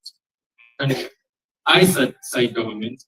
Our stance on this motion is that we are proposing this motion and we say, indeed, whatever has been going on in terms of the environmental violations and all the the fact that it's been recurrent highlights the need for a specialized court for the environmental cases in our country. Ideally, what this motion is talking about is that the repeated occurrences of violations of the rules or the directives that control the conduct relating to the natural world, the consequent impact of human activity on the natural world in our country, Zambia, highlights the need for the creation of a specialized environmental court in our country. That is based off of definitions given from the Oxford English Dictionary and various internet sources. My fellow countrymen, women, the youth, panel, the biggest thing that we need to understand before we dive deeper into this discussion is what is the importance of having a court of law and what is the importance of having a law in and of itself. The importance of having a court of law and the importance of having a law is that we want to punish offenders and we also want to deter would-be offenders. Now that we understand what the importance of a court of law is, dive deeper into understanding why we need a specialized court of law for the environmental violations and also just to talk about the environmental regulations that we have. Before we dive any further into the discussion, let us set a few parameters so that we understand the basis upon which our argument is built. First of all, we're going to look at this motion from an analytic point of view, and we're going to look at it from a reference point of view. Our analysis is going to be based on Zambia, being the country that we're analyzing, and then our reference is going to be any other country other than Zambia that has already established an environmental court and of itself. My fellow countrymen, women, the youth, panel. Before we get further, let us understand what we mean when we talk about the environment. The environment is not limited to any specific area. When we talk about the environment, we talk about two aspects of the environment. We talk about the natural environment and the artificial environment. In the natural environment, we talk about living and non-living things. And in the artificial environment, we talk about infrastructure, industrial areas, and like. Now that we understand what we refer to when we talk about the environment, we understand what we refer to when we talk about violations relating to the environment. And examples of such violations, we talk about deforestation, we talk about poaching, we talk about land, air, and water pollution as the violations that have been occurring in our country. First of all, let me engage you on the panel discussion that we had earlier. We learned so much, there was so much information that was given, and I'm going to particularly engage with what with the representative from CEJ said when they say the Attorney General's report from 2024 reported failure from the existing bodies that we're relying on in terms of environmental regulation. That in and of itself is the first point of view that we need to look at it at. If we already have established bodies that are helping us with management of the environment and regulation, and also, enforcing the policies and also implementing the laws to protect our environment, if the Attorney General of 2024 is telling us that it failed, then it is a clear indication that we need to look at a new direction, and the new direction is what we propose as site government. Let us take a look at what status quo is. At the moment, Zambia as a nation does not have a specialized environmental court. What this implies is that all kinds of disputes relating to the environmental law and regulations are handled by courts either outside the country or by unspecialized courts. The reason why this is such, in a way, is because if you look at all the legislation that we have, the constitution and all the written laws that we have, there's nothing that directly speaks about having an environmental court and also having environmental regulations directly as a body. That in and of itself is problematic in today's world, and that is why I said government, we're here to propose the need an environmental court. First of all, you need to understand that there's a lengthy procedure that comes up when it comes to handling environmental problems, the issues that are relating to the environment. We have issues that are taken to the subordinate court, they're taken to the appeals court, and eventually they're exported and handled outside the country. That in and of itself is a lengthy procedure. That is why I said— Point of interjection. I'll engage you just a moment. As site government, we are here to tell you that there's a very important, the case that the status quo at the moment is very negative, because the positives that site opposition is going to give you are quite okay. We can agree with what they're going to say. A serious point. The problem that we have in today's debate is that the negatives outweigh the positives, and the negatives are what we're presenting to you in today's debate. Thank you.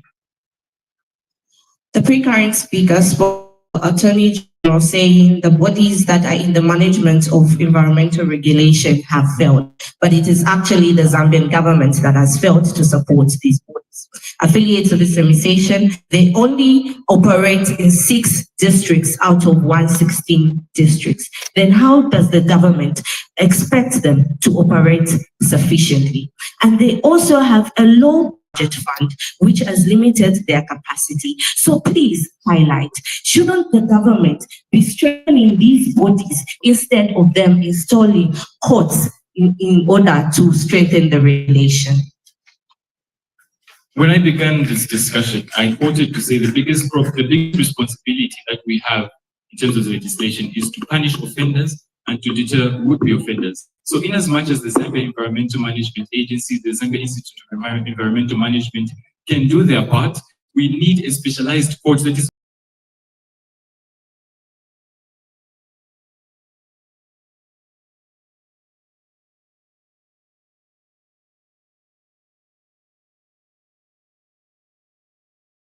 scientific expertise.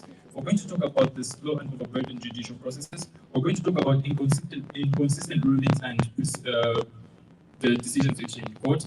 Also going to talk about the weak enforcement and lenient punishments that are given to offenders and would-be offenders. Let me now engage you on some very important articles and expert analysis and expert opinions that have been given. First of all, we look at an article which highlights the importance of having an environmental court. It tells us that enforcement has been insufficient due to several reasons, and the recourse in the judicial system has become inevitable to improve environmental protection.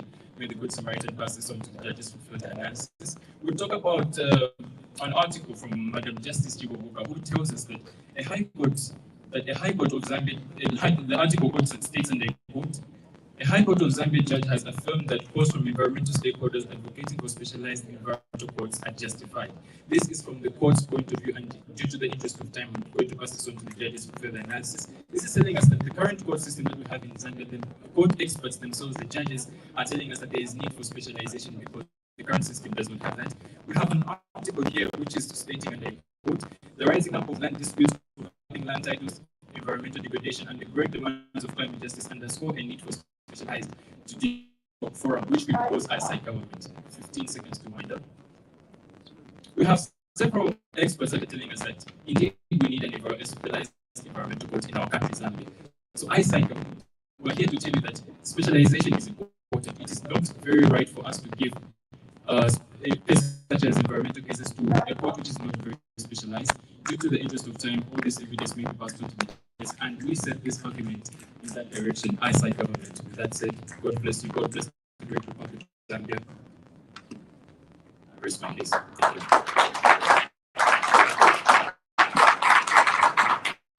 Okay, thank you very much. Good way of setting the tone. And just housekeeping rules. Please ensure that you put the microphone closer to your mouth. As you can hear me, you can't hear me and hear people are usually on my voice. So find a distance that is comfortable for people that to make sure that they hear your voice. So thank you so much. First speaker from the University of Zambia, and now allow me to introduce the first speaker from our university. Please, when you come on the podium before you begin your speech, do mention your name just in case there are some errors.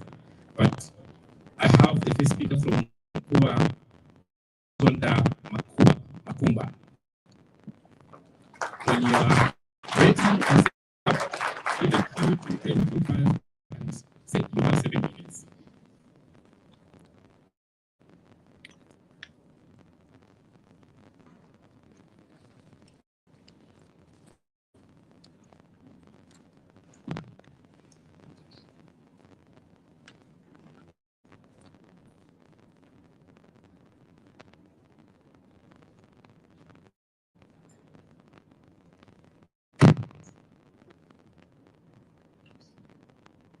Members of the House of the Day, bona fide affiliate to the service station.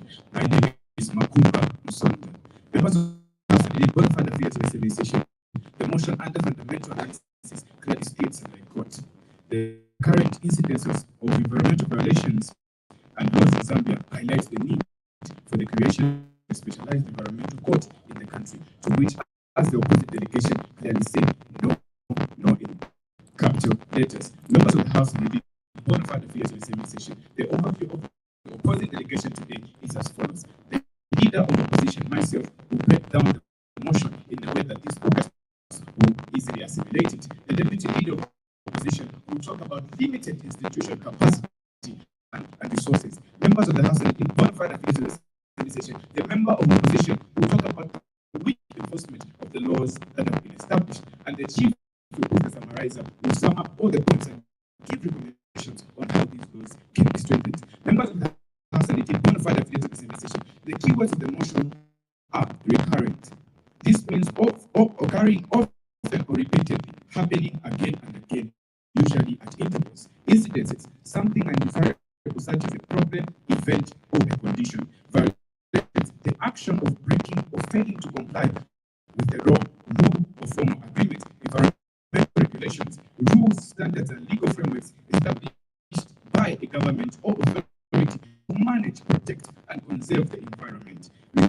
Creation, the action or process of bringing something into existence. Environmental court, a specialized judicial body or division that deals exclusively with cases related to the laws. Members of the House and the bona fide affiliates of the same session. Without further procrastination, allow me to say all diplomatic etiquette be highly observed. The opposing delegation are saying that the solution to the end of these recurrent incidences is the creation of a new court. Bona fide affiliates of the same session. We say that creation of a new court at this particular time is irrelevant because the current judicial system in Zambia faces a lot of problems. Members of the House and the bona fide affiliates of the same session. Why should we go ahead and introduce other bodies that will be dealing with these cases when the current judicial system is facing problems? Allow me to go from the Zambia judicial sector, public expenditure and institutional review that was done by the World Bank in 2022. Begin of court. Zambia has a well-established legal system and judiciary. However, the government faces serious challenges. For example, significant underfunding of the state negatively impacts court operations. For example, in 2019, the judiciary was allocated a sum of $25.79 million US. Much of these funds were covered over personal expenses. Members of the House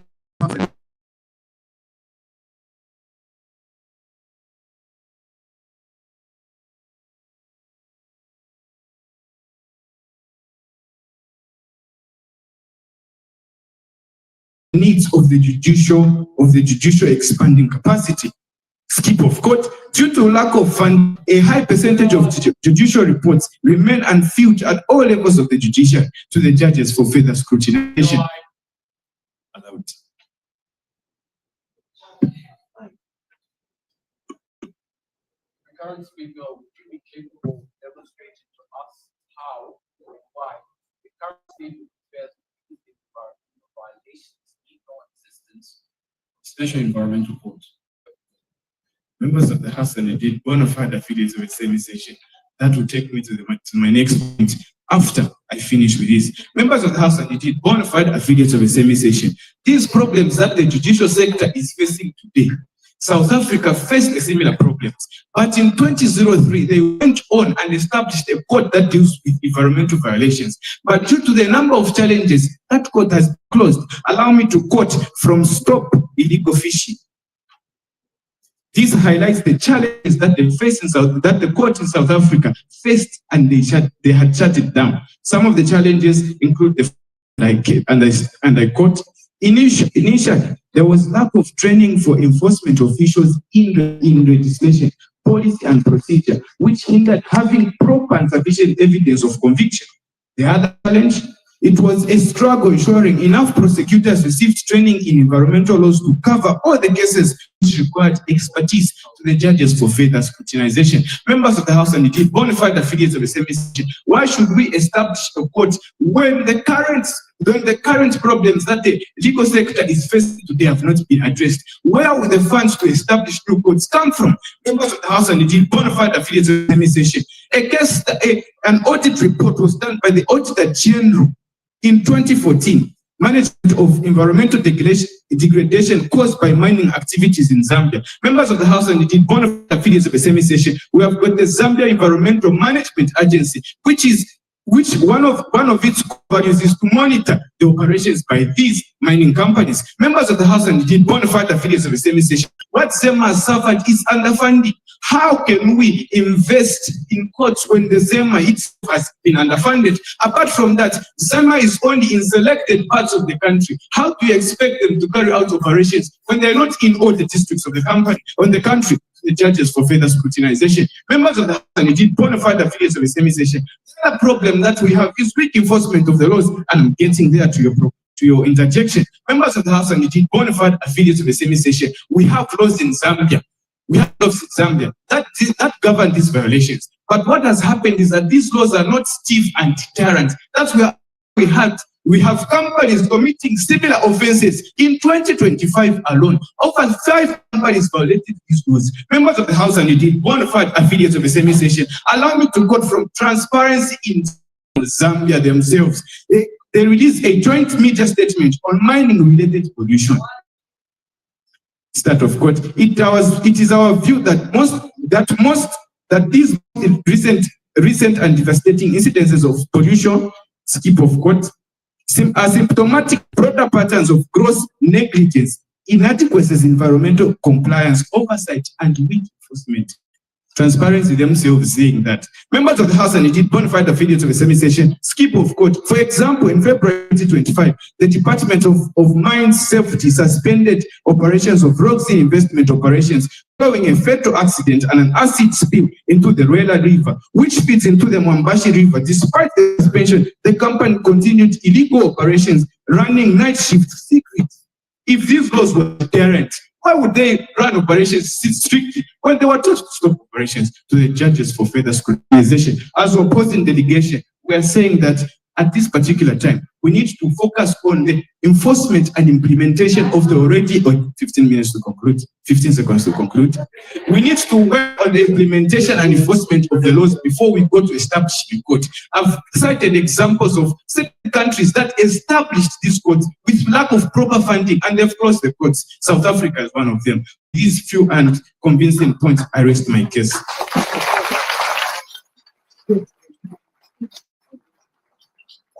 Okay, it's getting heated up. Eh? This is how our MPs feel. Yeah.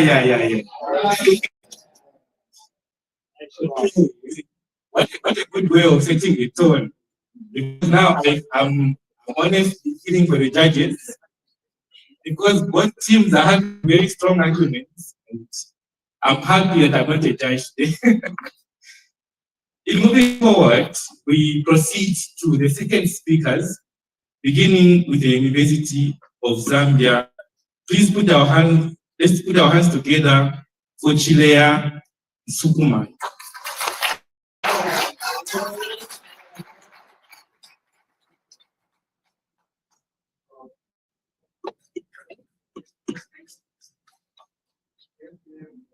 Okay, another hand since timekeepers and give sure that you are being kept.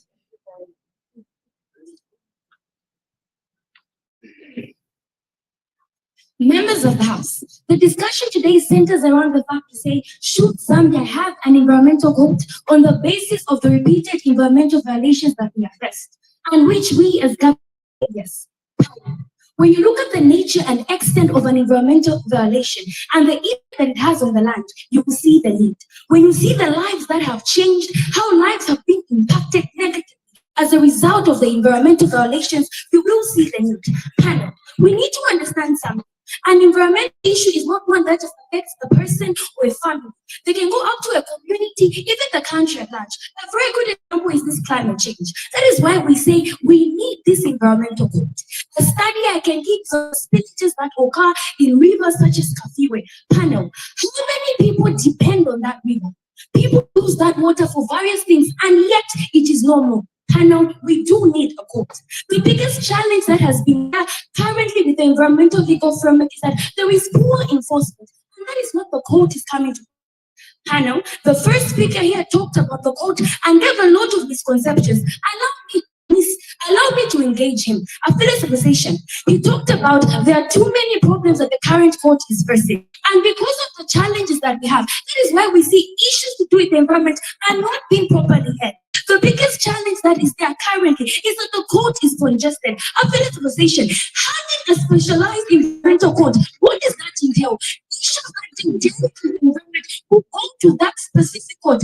Hence, will not be congestions or delays. You need to about the Zambian legal structure right now. It takes up to a year or 2 years just for somebody to receive their judgment. If you talk about environmental issues, it gets so worse that even after you receive your judgment, it will not be a proper one. The compensation that you receive will not be one that is efficient. Why? Allowed. Members of the House and indeed bona fide affiliates of the same session. The recurrent speaker talked about the courts being what did you say, congested. Members of the House and indeed bona fide affiliates of the same session, according to the evidence that I handed over to the judges, poor funding has made lack of infrastructure of the courts. And I'll give valid examples. Some of the courts are not in all parts of Zambia. If you have a case that requires you to go to the Supreme Court, you have to walk all the way from Shango, come to Lusaka. Why should we establish a court when these legal systems are facing these problems? Thank you.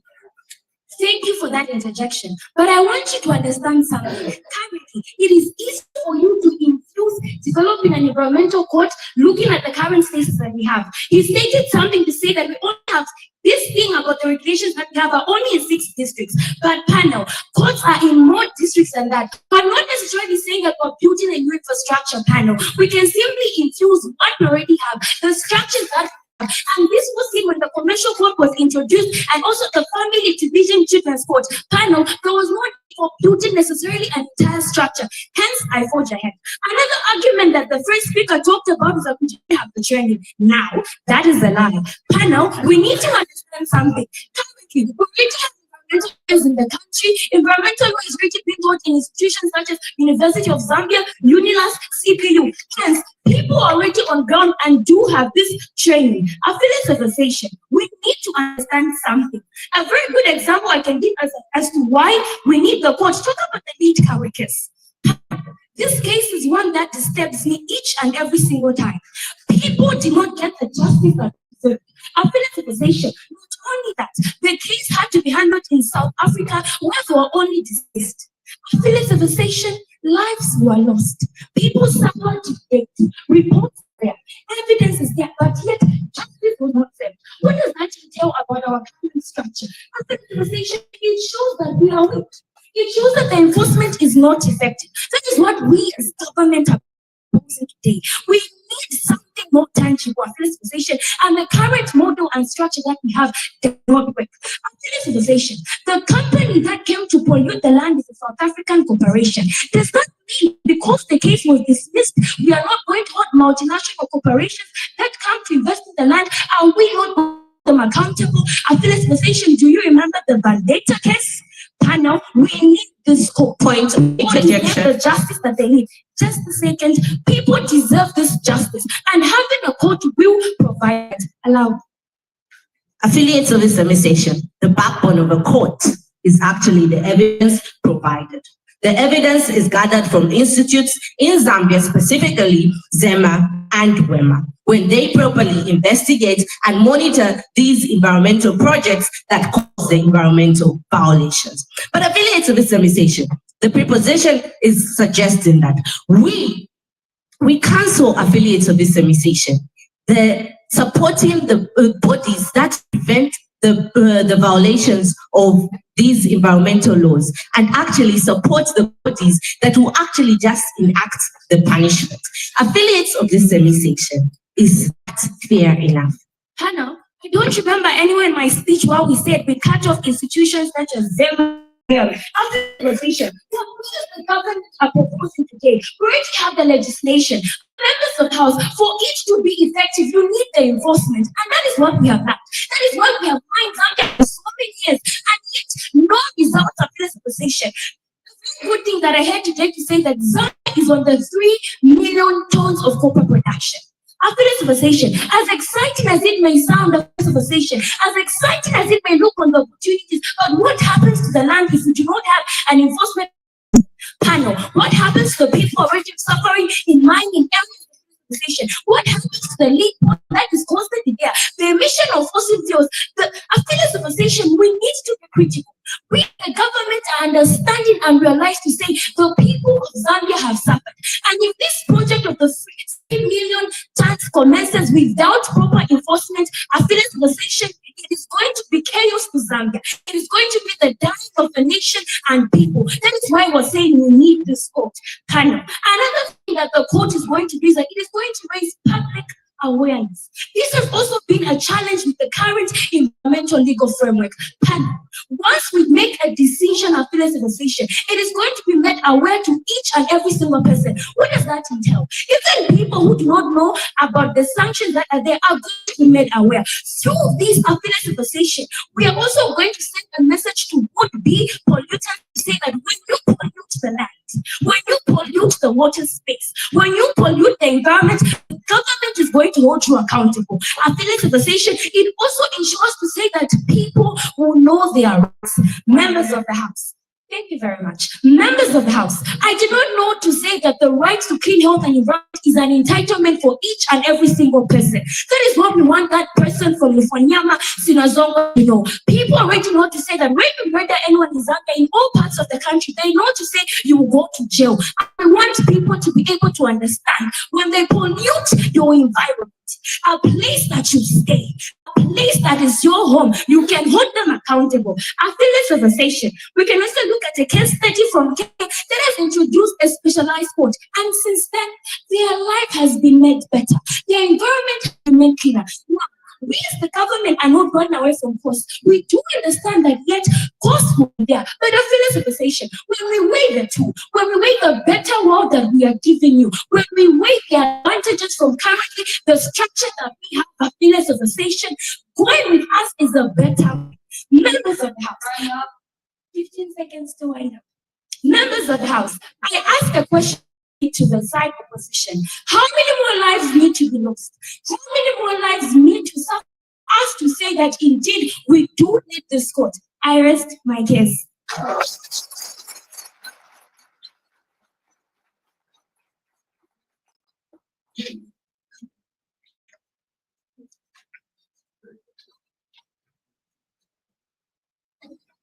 I know for a fact we are enjoying this debate. Without further ado, allow me to call on the second speaker from University, Mulenga Brian.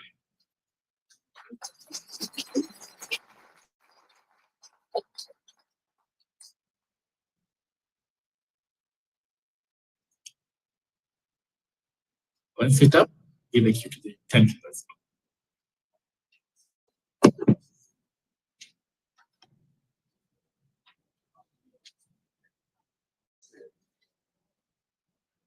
Dignified dignitaries, bona fide affiliates of this chamber. Without wasting much of the time, I simply say all protocol be highly observed. House of Intellectuals, environmental justice is not achieved by forming or coming up with a specialized court. However, House of Intellectuals, environmental justice is achieved by enforcing the law, having a good political will, fighting corruption, as well as patching up the gaps of the legal system. House of Intellectuals, allow me now to quote the motion which states as I late. The recurrent instances of violations the recurrent instances of violations of environmental regulations and laws in Zambia highlight the need for the creation of specialized environmental courts in the country. End of quotation. As the opposition House of Intellectuals, we are strongly saying no to this motion, and the reasons why we are saying no to this motion are: my first point is high cost and misplaced priorities. House of Intellectuals, creating a specialized environmental court is not free. It requires millions of money to set up buildings and hire judges and train them. House of Intellectuals, and however, House of Intellectuals, the Ministry of Green Economy has been underfunded. As of 2023, House of Intellectuals, the environmental protection is about 1.1 billion kwacha out of 167.3 million total budget, which was equivalent to 0.6% of the total budget. And as of 2024 House of Electors, the environmental protection received about 0.8%. And this shows that this environmental protection was underfunded as of the elections. And how do you expect them to arrest these offenders of intellectuals when these environmental regulators are underfunded? House of Intellectuals, to show you that I'm not the speaker who speaks apart from the, allow me to quote from the evidence from the principal forestry officer from the Lusaka province, and this evidence reads to say, Parliament passed the Forest Act of 2015 to provide a legal framework for management which cover 61% of the country. But Joyce Mutasha, the principal forestry officer for Lusaka province, regulating the cutting down of trees in protected forests has been difficult because of insufficient funding. House of Intellectuals. The government allocated only 0.6% of its 22 budgets to environmental protection. Mutasha's department can't afford to hire enough rangers to adequately protect the country's vast forest land. She says the Forest Act mandates fines 60,000 kwacha, which is equivalent to $3,500 US. You've talked about the cost of establishment as an environmental special court. Are you aware that the annual cost of existing legal framework means that it is more expensive to run environmental cases now, both within the country and outside, compared with what it would cost to set up an environmental court? House of Intellectuals, like I said, forming or creating a specialized environmental court requires a lot of money to set up buildings as well as training judges specifically who will be handling environmental cases as of Intellectuals. And how House of Intellectuals, the environmental protection has been underfunded. House of Intellectuals.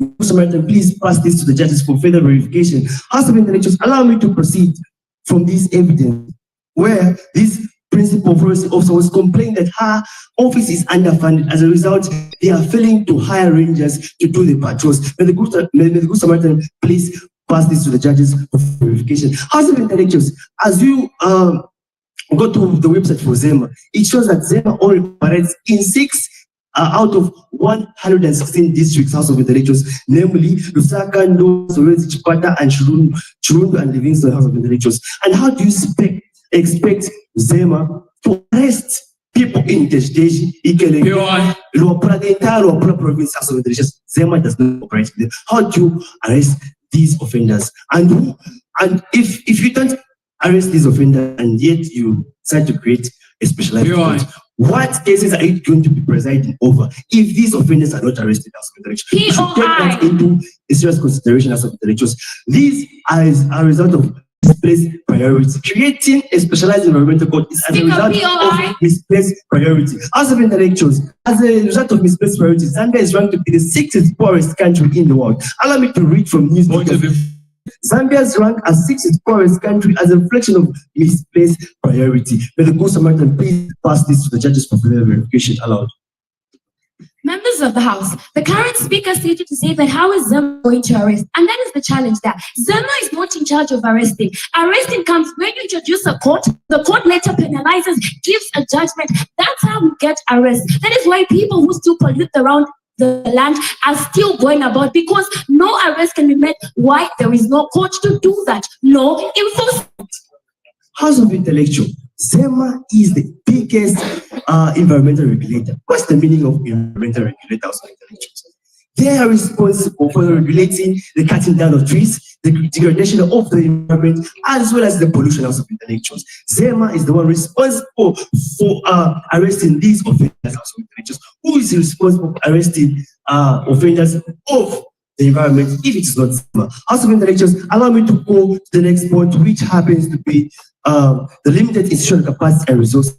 House of Intellectuals, as a result of limited institutional capacity and resources, Zema was accused of being ineffective. Allow me to quote from this evidence, Business and Human Rights Resource Center article, which was dated on 13 November 2023 by Augustine Chula, Zambia Monitor. It says, NGO accuses the Zambia Environmental Management Agency of being ineffective in protecting the environment. May the good Samaritan please pass this to the judges for further verification.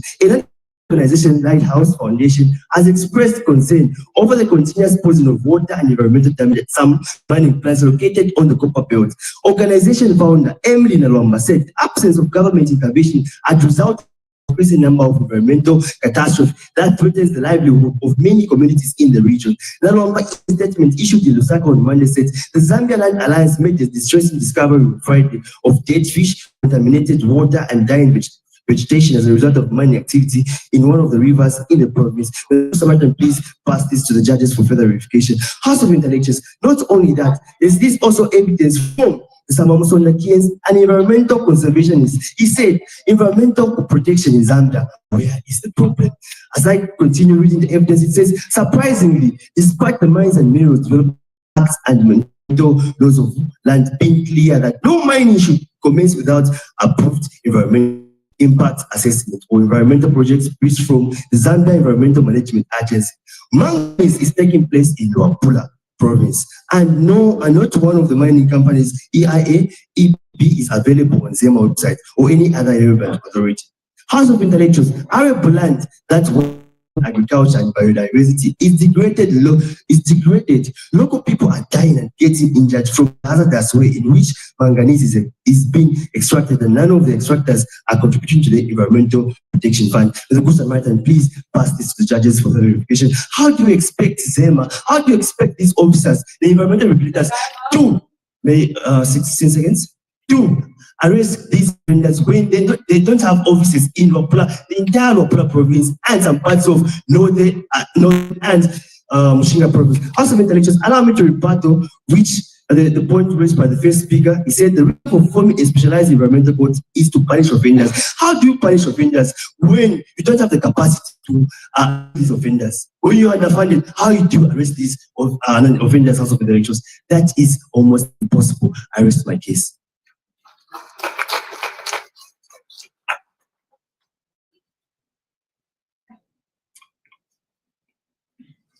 Okay, still first speakers, second speakers are now going to third speakers. Allow me at this point to invite the third speaker from the University of Zambia, Divine Chorasha.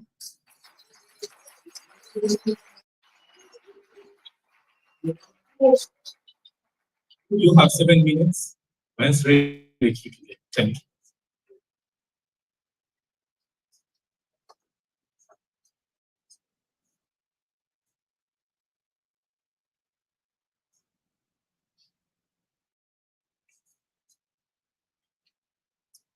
Thank you, Conscious Chair.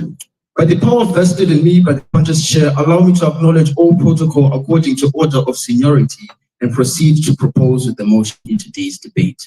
Panel, as side government, we support that we do not need more laws to govern because we acknowledge that our laws have evolved with the modern world. What we need, rather, is a better way to enforce these laws to ensure that we deter criminals from committing offenses. We want to acknowledge that we've developed and evolved our laws with the evolving world. From the Environmental Management Act that was amended in 2023, from the Mineral Regulations and Emissions Act of 2024, the Green Economy and Climate Change Act of 2024. This goes on to show that our legislative and formulative framework is modernizing with the modern world. But however, we're still having problems with current status quo, and these problems can be attributed to how our formulation aspect is not modernizing with the legislative aspect. That is why we want to bring in the modernization as side government by bringing in a specialized judiciary system that focuses on cases to do with the environment. Before I proceed, allow me to engage on major misconceptions side opposition have brought into today's debate.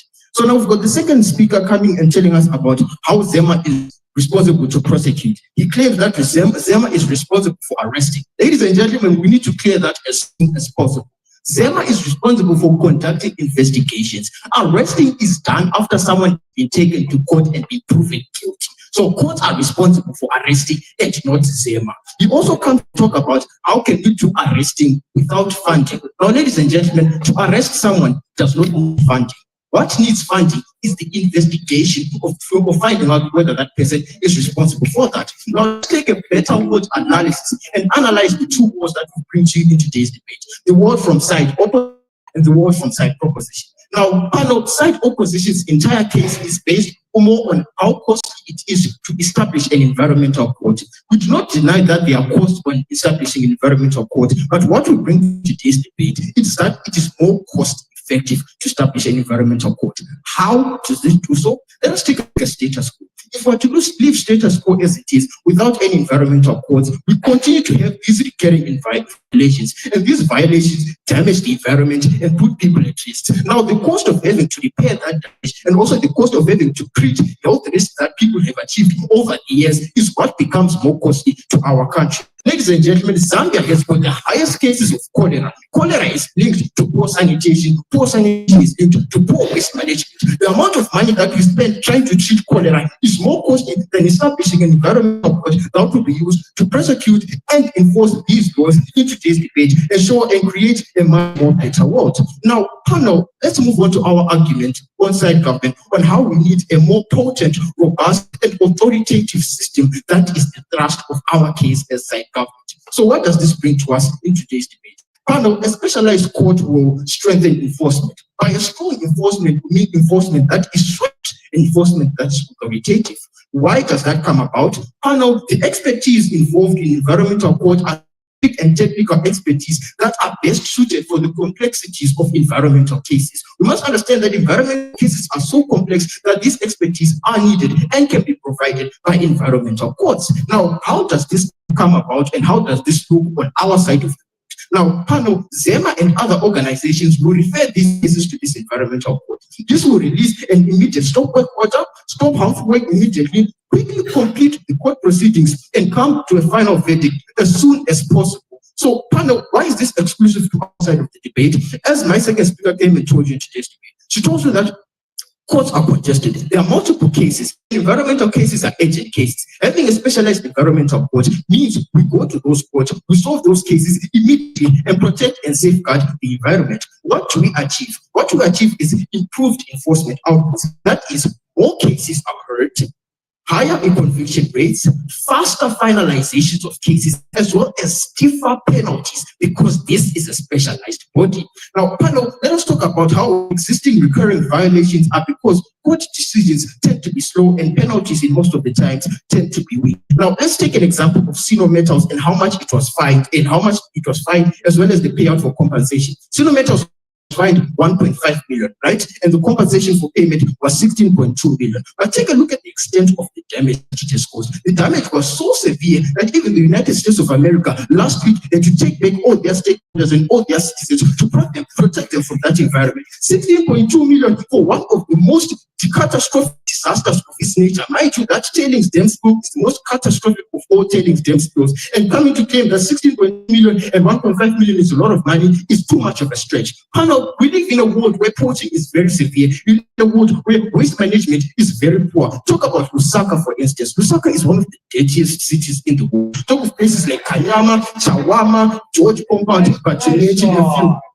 Ladies and gentlemen, that is very problematic in today's debate. And we come to tell you that that is because of poor waste management. There's poor waste management because these courts that are supposed to enforce the laws that are governing waste management are not doing so. We don't have an environmental court that enforces those with waste management. So anyone can just eat their pack of chicks and throw away the litter because there is a court that is specialized to fine you and penalize you. This then creates a world where perpetrators do not see the danger of committing those acts and so they continue to commit those acts. You want your evidence? Walk out of this building. You see the evidence of what I'm talking about. Now, ladies and gentlemen, to the specialized court, strictures of penalties are enacted, and this then acts as a deterrent to stop people committing these particular crimes. Panel, let's also talk about how neighboring countries have adopted this policy. Let's take a look at Namibia, for example. Namibia implemented this environmental code policy this year in January. And what's been happening in Namibia? Namibia has been thriving when it comes to environmental cases. And that is what we want as Zambia. Let us copy from our neighbors as well and start to thrive in solving environmental cases. Now, panel, for effective environmental protection as well as environmental justice, we need to modernize our judicial system to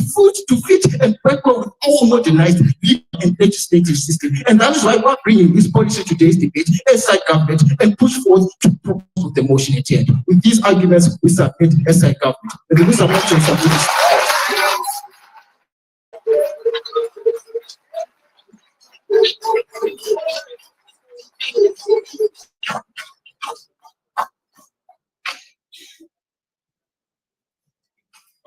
Before I call the next speaker, just quick housekeeping rule. Ensure that any evidence that you are giving to the panel of judges is given while you're giving your speech. So any evidence that will be submitted after your speech will not be allowed. Allow me to now welcome the third speaker from Mukuba University, Mutale Lombe.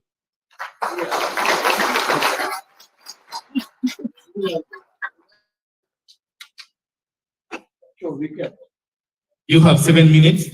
Give a cue to the timers once ready.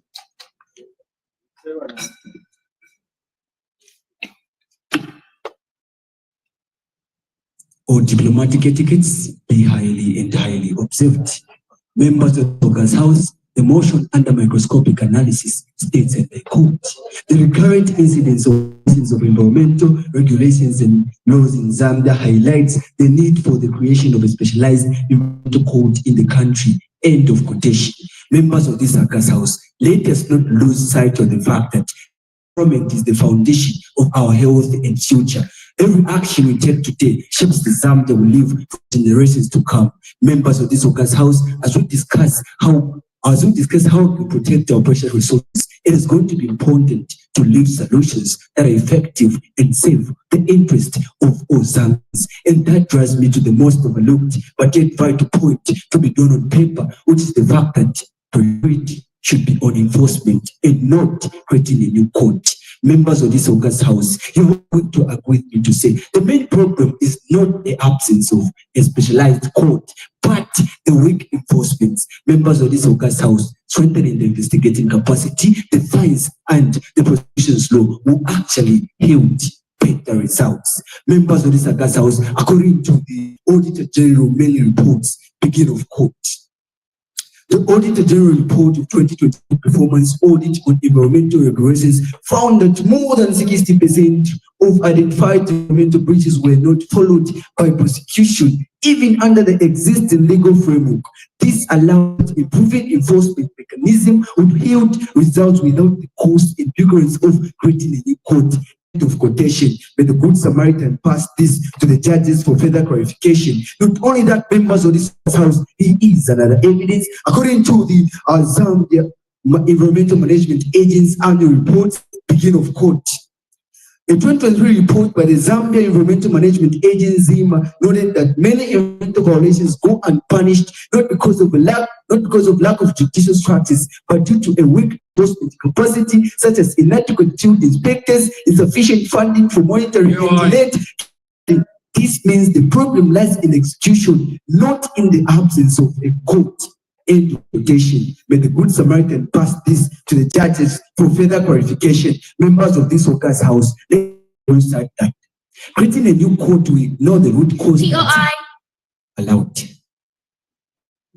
The recurrent speaker seemed to have mentioned the reference that was given in 2022 concerning the impact of cases. Are you aware that most environmental cases handled in Zambia are usually handled in the ordinary courts that we have, the High Court and the Sub-Courts all above, but yet they proceed to different countries? Does that really mean that the funding is the problem, or the handling of the cases in the existing courts is the problem? Members of the August House, we've raised the points of weak enforcement and not finding. Let's just talk about it. We're talking about laws not strongly enforced. Allow me to proceed.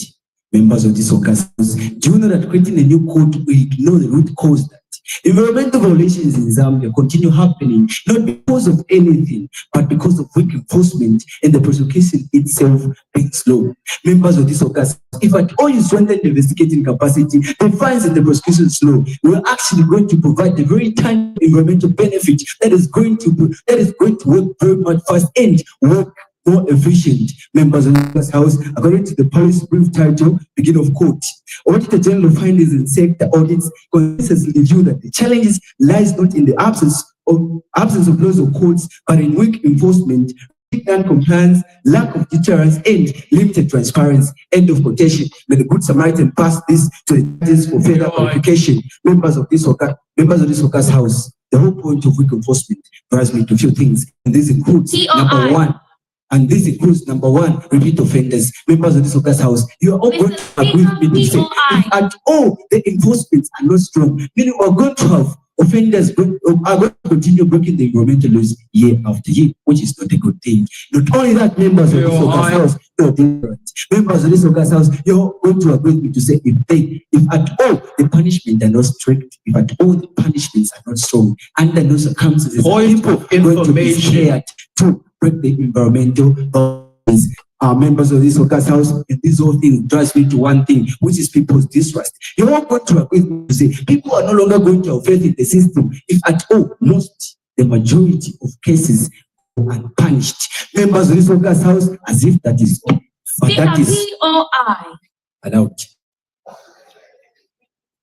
So you've mentioned concurrently that you didn't talk about the cost, you talked about other aspects such as strengthening enforcement. Why are you ignoring the fact that we can go with a holistic approach where we strengthen enforcement by including both the environmental code and also the existing bodies that are there?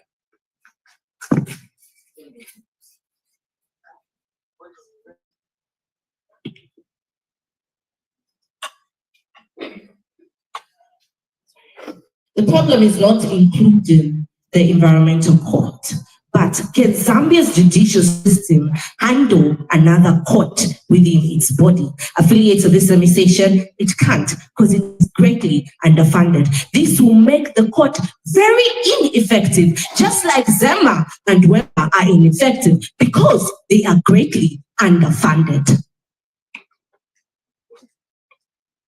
Allow me to proceed, members of the August House. You are all going to agree with me to say people are going to have confidence on the system if at all there is transparency, not creation of a new court and not creation of a new institution. Members of this August House, for people to trust the legal system, they have to see how well it makes its decisions and how open it shares information about cases. Members of this August House, creating a new court will automatically mean people are going to trust the system. If the system is not clear, if the system is not open, meaning it will make things seem more confusing and secretive. I'd love to call for environmental crime on the courts, beginning of court. It is a further problem that many of those who claim to have insufficient means to pay a reasonable and appropriate level of fine are nonetheless making significant profits from their crimes. End of quotation. May the Good Samaritan pass this to the judges for further clarification. Members of this August House. Not only that, but also, according to the environmental management on the deterrence cap code, penalties in paper are severe up to 10 years imprisonment, multi-million quarter fines, but are rarely enforced mining deterrence. May the Good Samaritan pass this to the judges for further clarification. Not only that, members of this August House, according to the Environmental Science, Sustainability Science Research article, beginning of quote, governments around the world have been urged to become more transparent because it allows public firms and other governments to hold them accountable. End of quotation. May the Good Samaritan pass this to the judges for further clarification. Members of this August House, and as I conclude my speech, I'd love to pose this to attention, potential backlog. You're all going to agree to say there's going to be a possibility that the separate environmental code is actually going to be facing a large number of cases, and it's going to contribute to the court. And if at all the court is facing a large number of cases, 15 minutes to wind up. 15 seconds, sorry. Members of this August House, if at all the court is facing a large number of cases, meaning it is going to contribute to the reduced enforcement on the environmental laws. Members of this August House, a court that cannot keep up with the volume of cases is actually going to contribute to the reduced enforcement. Members of this House, as I conclude, I'd love to say that Zambia's environment quite okay needs protection, but creating a new court is the issue. Let's invest in what we already have and act now to enforce on the laws that protect us. Remember the future depends on the smart choices we make today. Members of the August House, with these few but convincing points, I rest my case.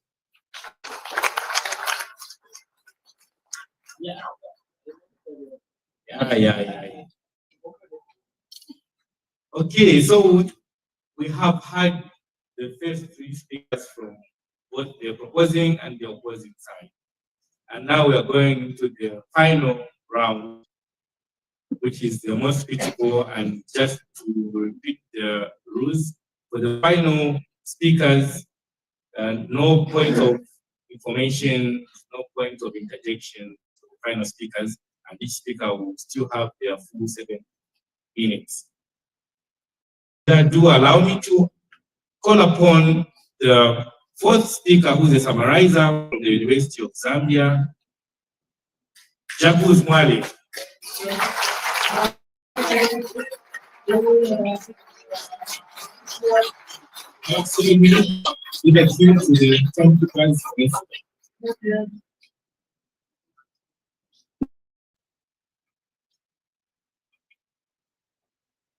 In distinct order of seniority or protocol be highly observed. I salute. House of Intellectuals. It seems that the team opposition has failed to address 3 important aspects of this motion. First of all, they've failed to stick to the motion which focuses on recurrent violation of environmental laws and regulations. Secondly, they failed to give us the status quo of why it is important now not to establish an environmental court based on these existing violations. And thirdly, they seem to focus much on the cost, financial cost, but they're forgetting 2 most important: the implicit and social impact cost. House of Intellectuals. What exactly makes environmental cases and violations so special that they need a separate court on their own? House of Intellectuals. Think about it this way. Zambia is a developing country. Many African developing countries have taken on the idea of taking an environmental court. And of course, the first and second speaker from the opposing side to have misquoted. South Africa did not close their environmental court, but they reconsidered taking on international environmental cases.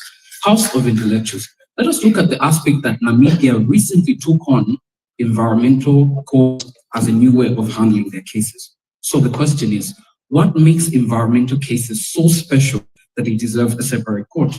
Think about it in this way. First of all, the social impact of environmental violations affect the most marginalized communities in our society. That has been brought up several times by most of my speakers. We've talked about the communities which most of these impacts faced. Secondly, let us look at the social impact that transcends generations. When an environmental violation is done, such as the Kafue spill, it takes years and years to fix it. It is a problem that consistently needs to be handled over a period of 5 years in court.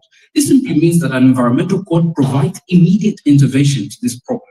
And thirdly, it is the details, complexity of environmental violations. When you look at the complexity of how an environmental court case is handled, it requires scientific investigation, in-depth scientific investigation. This means that when you establish a specialized court, they're capable of doing that.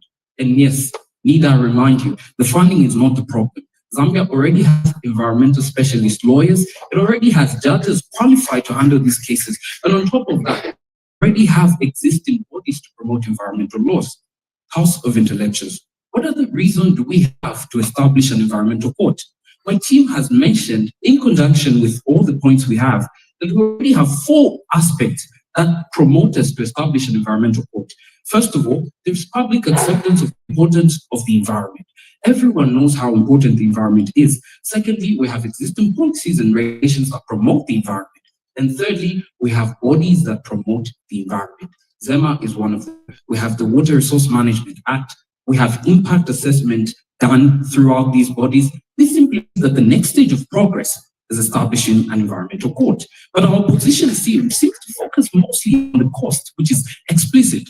House of Intellectuals. Need I remind you, the establishment of an environmental court is not something that Zambia can do on its own, but otherwise it has in conjunction with many collaborators willing to take on this opportunity. TIZ, we have the European Union, we have many government representatives here. All of these are stakeholders that can promote an environmental establishment. House of Intellectuals. Let me talk about the inadequacies of the existing courts. First of all, the Zambia Assembly report, the Zambia National Assembly report, mentions that there's limited courts that are existing. This simply means that environmental cases get delayed and thrown aside. House of Intellectuals. Chief State Advocate also mentioned that the limited funding is for the ordinary courts that exist. If we had an environmental court, it would be accorded the amount that is necessary to run an environmental court. House of Intellectuals. 2 million was allocated in 2024 to address court cases in general, and yet Northwestern Province on its own had expenses exceeding 85,000. This simply means that putting on an environmental case in these ordinary courts would only mean more delay. And yes, let me remind you, team position also seems not to understand that Zambia is not the final end of our environmental cases. When these cases are not handled well in the country, they are taken outside the country.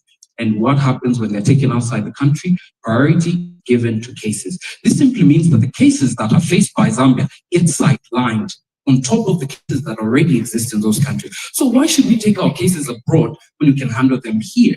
Yes, my team is proposing that environmental cases should be handled where the problem is seen, heard, and felt, not a place where the problem is not seen, heard, and felt. House of Intellectuals, let us address the consistency of environmental violations. Even today, we still have issues concerning deforestation. We have water spills happening all the time, poaching, air pollution. Water management is a problem in society. We still have waste management to deal with. This simply means that all these are recurring cases, and yet team opposition has not mentioned any alternatives to these problems. Their concept is simply based on the cost. Now, should we put a cost on human life? Should we ignore that environmental violations take time to progress? House of Intellectuals, let us mention the importance of taking care of human beings. Our society needs consistent results. Our society can follow examples of wonderful countries, like Kenya, for example. Kenya established its environmental court. And yes, this court case was handled so swiftly and immediately that compensation was given. 12 million USD was given to a family and a village, which of course transcended much more than what they needed. They used this money effectively. They used this money in a better way. But imagine a country like Zambia. Even when our communities are going to face environmental cases, how long would it take to handle them? Need I remind you, environmental courts release press releases. This simply means when a case has been handled in an environmental court, the general public takes orders are informed. This simply means that people know where to go when a violation is done, who to talk to, and how to get the process done. Currently, in the existing court cases, all environmental cases fall just like any other case on the side. So imagine an ordinary court handling murder, fraud, any form of case. When an environmental case has been brought to the table, is it something they will attend to swiftly and immediately? Certainly not. This is what causes the blockage. This is what causes the case log. This is what happens. In this debate, we haven't talked about the logging trees in the country. Zambia is losing most of its trees. Should the solution be to contain and remain in the existing legislation? Should we progress and take the next stage of development? As the government, we propose that. May Good Samaritan please pass all these evidence. 15 seconds to wrap up. House of Intellectuals. Let us talk about the report that was given by the Law Association of Zambia in 2023. Mining sector continues to pollute the environment, and these cases take 5 years plus to be handled. Let us also talk about the importance of other bodies. ZEMA is meant to investigate and impose, but the court is meant to prosecute offenders and to warn would-be offenders, and that is all. Thank you.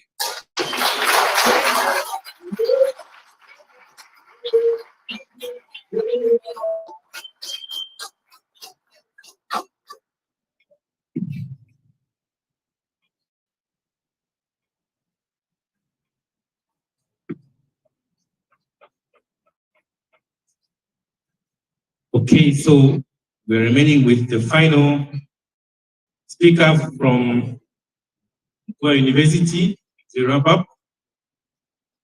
Let's put our hands together for the fourth speaker, who is the summarizer from Mukuba University. Blessings, Chilekati. You have 7 minutes. Keep the time papers yourself.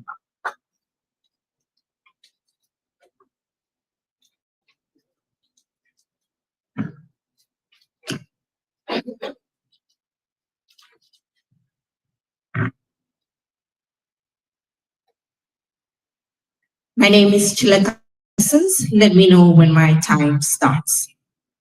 All diplomatic etiquette are highly sincerely observed. Back to the motion which stipulates as articulate. The recurrent incidence of violations of environmental regulations and laws in Zambia highlights the need for the creation of a specialized environmental court in the country. End of quote. Affiliates to this motion we strongly oppose to. As the chief whip or the summarizer, it is my obligated duty to lay concrete to the already laid claims by my previous speakers, as well as rebuttal some of the claims laid by my opposition, as well as to suggest the way forward for the pre-current government to take forward. Affiliates of this semi-session. Zambia does not lack a legal framework, but affiliates of this semi-session, it is the enforcement is weak, not at the judicial level, but affiliates of this semi-session at the implementation level. The legislative bodies such as ZEMA and WEMA that are involved in implementing these laws and regulating these laws are seriously not supported by our government today. Affiliates of the semi-session, the current government does not support ZEMA and WEMA because it has neglected it. Why is a government, a body that is responsible for regulating environmental laws only found in 6 out of 16 districts, affiliates of the semi-session? This has limited its capacity to operate on ground as well as to monitor on ground and investigate on ground. That's why we these recurrent incidents, affiliates of this semi-session, cause the body that is responsible for monitoring and investigating these environmental projects that are going on, that are leading to the environmental violations, affiliates of this semi-session, is situated in Lusaka and not where the project is happening. Affiliates of this semi-session, this body is also greatly underfunded. That's why it has released the environmental impact assessment decision to the companies that are applying for them to put in their projects. Affiliates of this semi-session, when you go on the website for ZEMA, it says that they are responsible for environmental impact assessments. But affiliates of this semi-session, that is not the case. They have released this to the company that is applying to partake in the project because they lack the capacity to visit and go on ground to go and conduct an environmental impact assessment. Affiliates of the semi-session, according to a conversation advocates organization, allow me to quote. Furthermore, in light of these recent events, we recommend that the government consider supplementary budget provision to the Ministry of Mines and Minerals Development and the Zambian Environmental Management Agency, ZEMA, to support efforts not only to readdress such disasters, but to prevent them from occurring through their respective environmental monitoring mandates. And of course, to the judges for further analysis. Affiliates of this semi-session, Transparency International Zambia, also urged the Zambian government to also do the same to the judges for further analysis. Affiliates of the semi-session, Zambia reports also state that the Zambian government, allow me to quote, at a media briefing on March 7, 2025, African Rivers Chief Executive Officer Dr. Sinkala warned that without stricter laws and better enforcement, Zambian water resources would remain under threat. Quote, affiliates of this semi-session begin, of course, while companies are required to develop and emerge plans, Changala noted that these documents are often treated as a mere compliance formality rather than practical tools for disaster management. If proper emergency plan existed, its execution was ineffective. The lack of urgency in responding to the crisis points to serious regulatory failures, he stated, to the judges for further analysis.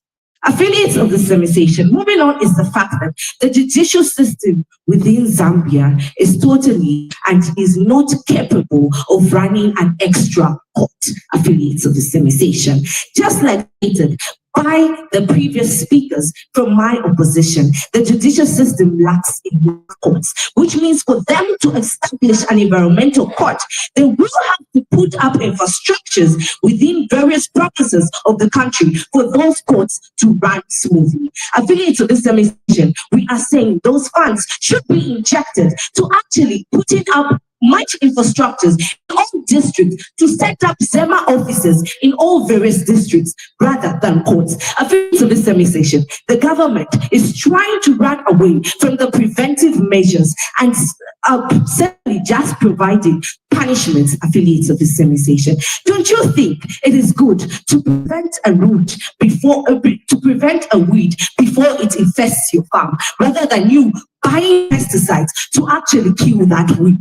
Affiliates of this demonstration, members of this auditorium, another thing is that according to a case study done on the Kenya Environmental Court, affiliate of the demonstration, this court has found difficulties in presiding over cases because of lack of evidence. Why? The Kenyan court neglected, affiliates of this demonstration, investing in institutions that will provide the evidence for them to use against prosecutors, affiliates of this demonstration, in the court. Therefore, they have failed to effectively, affiliates of this demonstration, provide justice to the environment, to the judges for further analysis. Members of this auditorium, now to suggest to the government, we are saying they should strengthen ZEMA's investigative powers and resources. This will enable them to bring cases to courts that are watertight and will not allow for environmental injustice to take place. We are saying, instead of them creating a specialized court, we are saying they should employ an environmental specialization within each and every court within the country. This will be much cheaper and much faster, affiliates of this organization. We also encourage current government, affiliates of this organization, to make public, 15 seconds to wind up, to make public of all environmental violation cases that are happening in all these cases, in all these courts, to better deter as well as prevent future violations. Affiliates of this organization, until the government strengthens its root cause, affiliates of this organization, providing a cure at this point will certainly invalid. With this, I submit and end Parliament.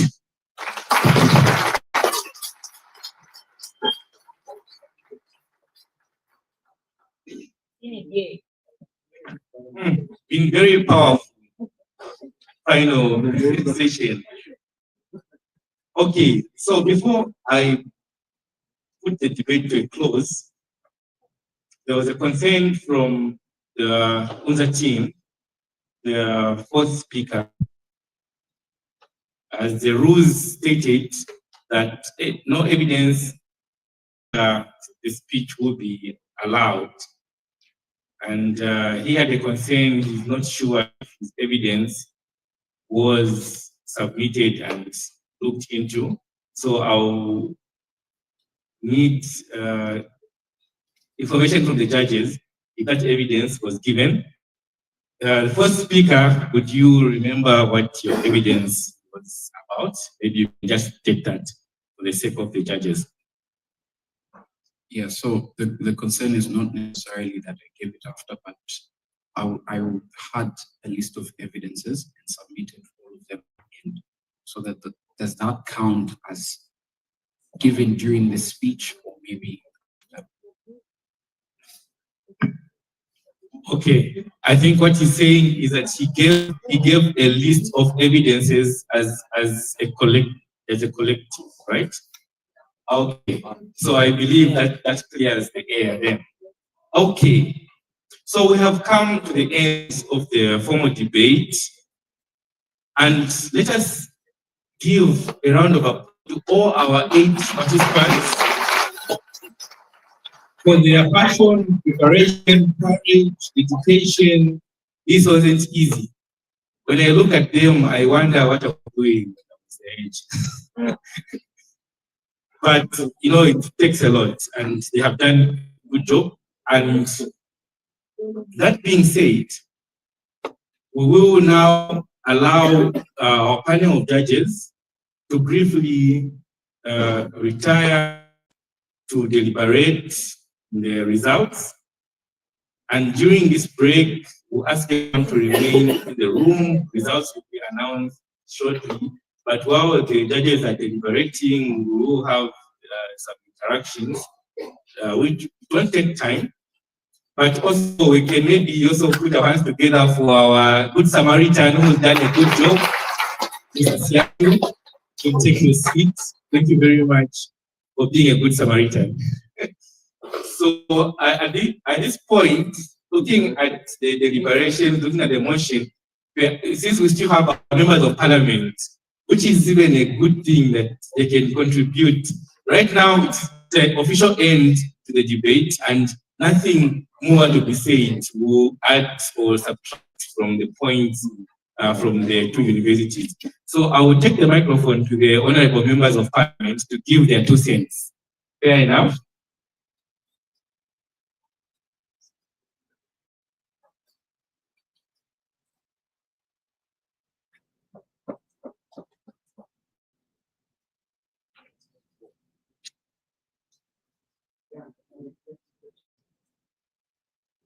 Okay, so just to clarify, every information from this point forward is not going to affect what the judges are deliberating on. Okay, so we'll give the microphone to the MPs. It's just a simple suggestion. Sure. We've heard I can call them colleagues now because they were in parliament. Yeah, so they are good debaters and so on. Now, we wanted also, at this point in time, you give also members of parliament. You choose about 2 to debate them. So that we see what they have on this.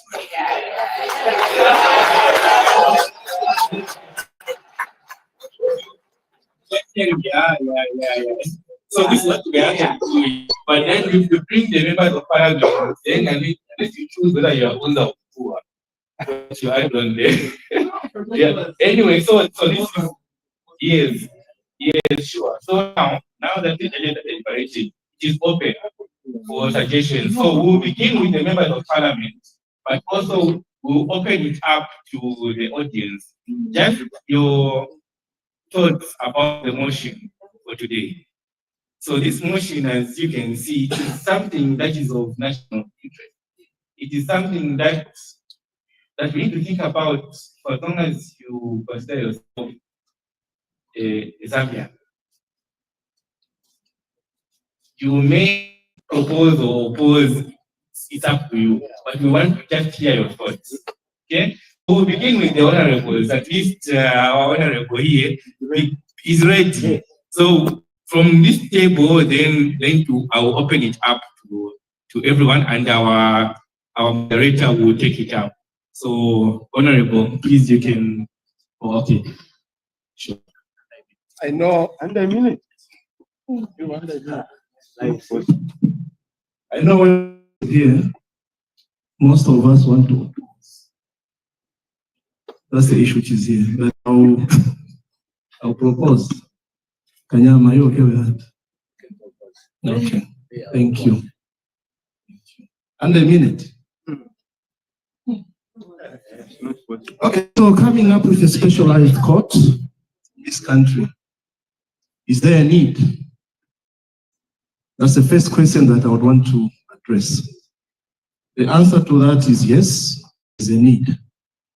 Because government right now is looking at taking all the necessary tools of governance to the people. What are you calling that word? Decentralization. So by creating another court, which is specialized in these issues, just like we are about to create a court of our children, the fast track courts are here. What is wrong with coming up with another court? So the answer that we require to understand is how much pressure will this court bring to would-be offenders? The critical word that you must know also is justice delayed is justice denied. And we are witness to this, that our courts are very slow in coming up with what? Judgments and to punish would-be offenders. I'm in support with the colleagues there that if we came up with a specialized, it's called specialized, and the environment to all of us is very important. Very important, in that even people who live in Kanyama, who are the highest polluters, they know that if this court is brought about, when we invest money into Wama and Zema, what will be the end result? These people will be taken to the normal courts that we have, but will just be realized in a manner that you wish and want. So my submission is that I'm in support of you colleagues, and I hope that my friend here will do justice to me. Thank you. Thank you so much. The point of order was not admitted because we not like the standing orders as well. No, normally you don't cite before you actually give it the floor. Good afternoon, everyone. Thank you so much for this opportunity. Looking at this motion, I definitely oppose the opposition at this moment. Indeed, issues to do with the environment are so cardinal that if they are not looked at seriously, our future generations will be compromised. And that's the reason why we're talking about handling these issues, sustainably. We do what we can. Let us leave the company to the future generation. Having said that, you look at the legal framework, because Zambia is governed by laws. So now the question is, do we have the legal framework that governs the environmental management? The answer is yes. We have actually very, I would call it beautiful for lack of better term, beautiful law that governs that environment. Now the question is, has it been implemented? And if it has been implemented, to what extent?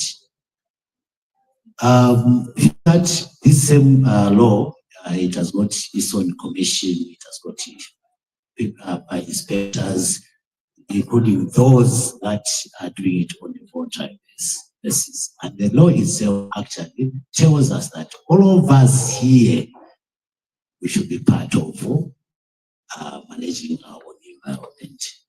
Now, coming to courts, do we have any case that we feel could not have been handled properly with this, the courts that we have now, for us to create another court? That's question number one. The second question is, do we have the finances to manage that? Bearing in mind that the moment you create one court, you have judges, then we will have aids. The point of order is ready. Aids that needs to be. So what are some of the issues that we need to look at? First is funding.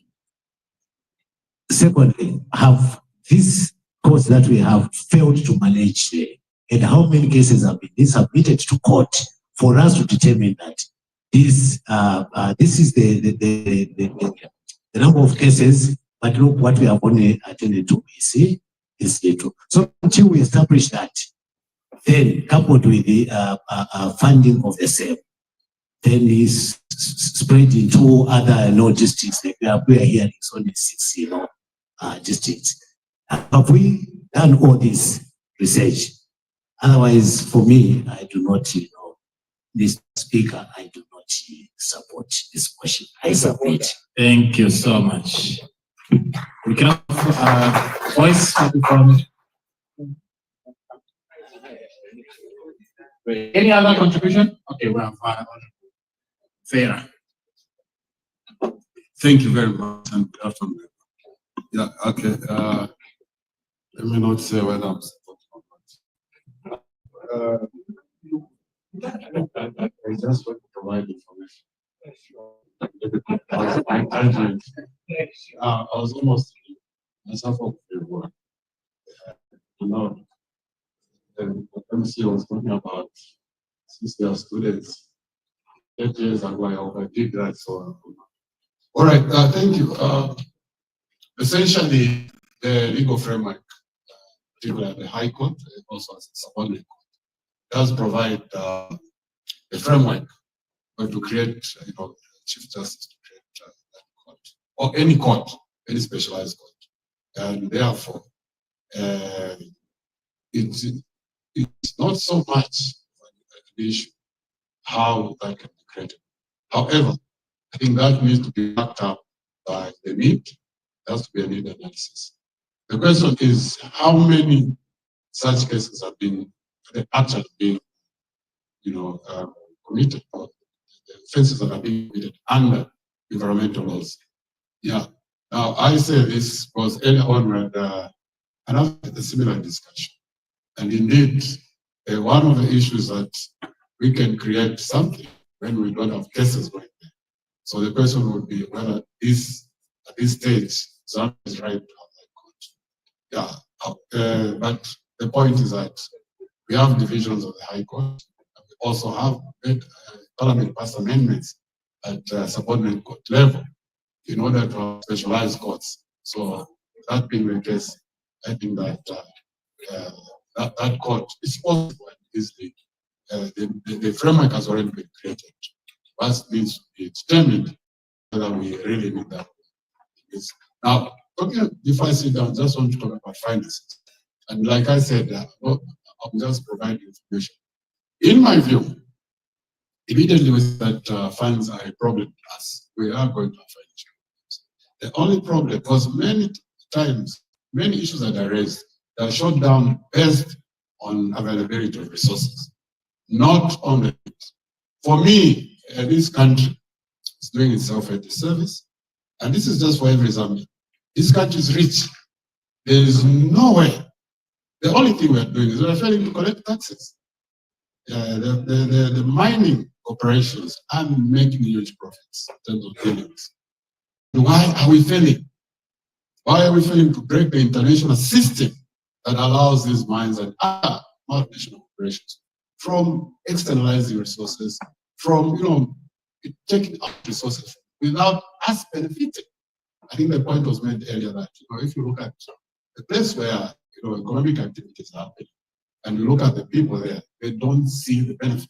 It's because we're not taxing these entities.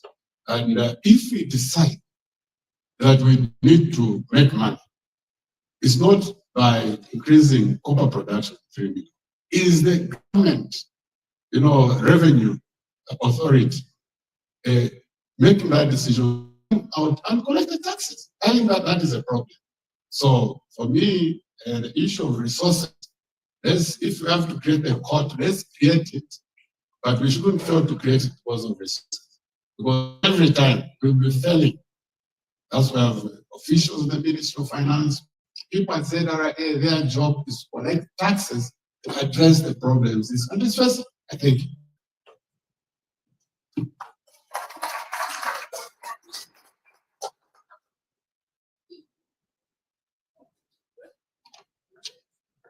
Okay, so just a comment. As Honorable was talking about taxes, remember it's just 5 days ago.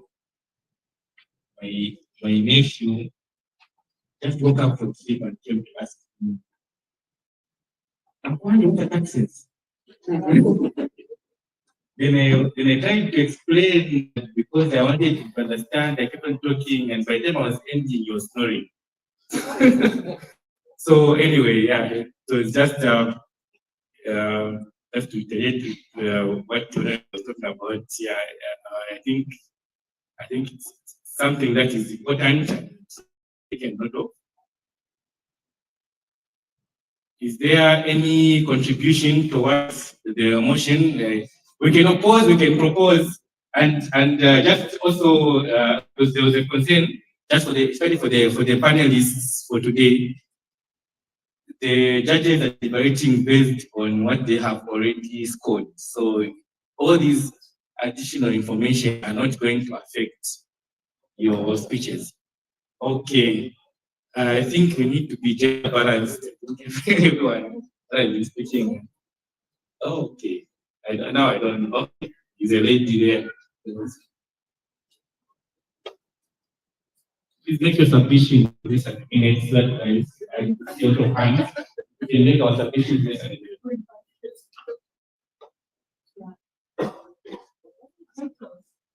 Good afternoon, everyone. My name is Brian Moyle.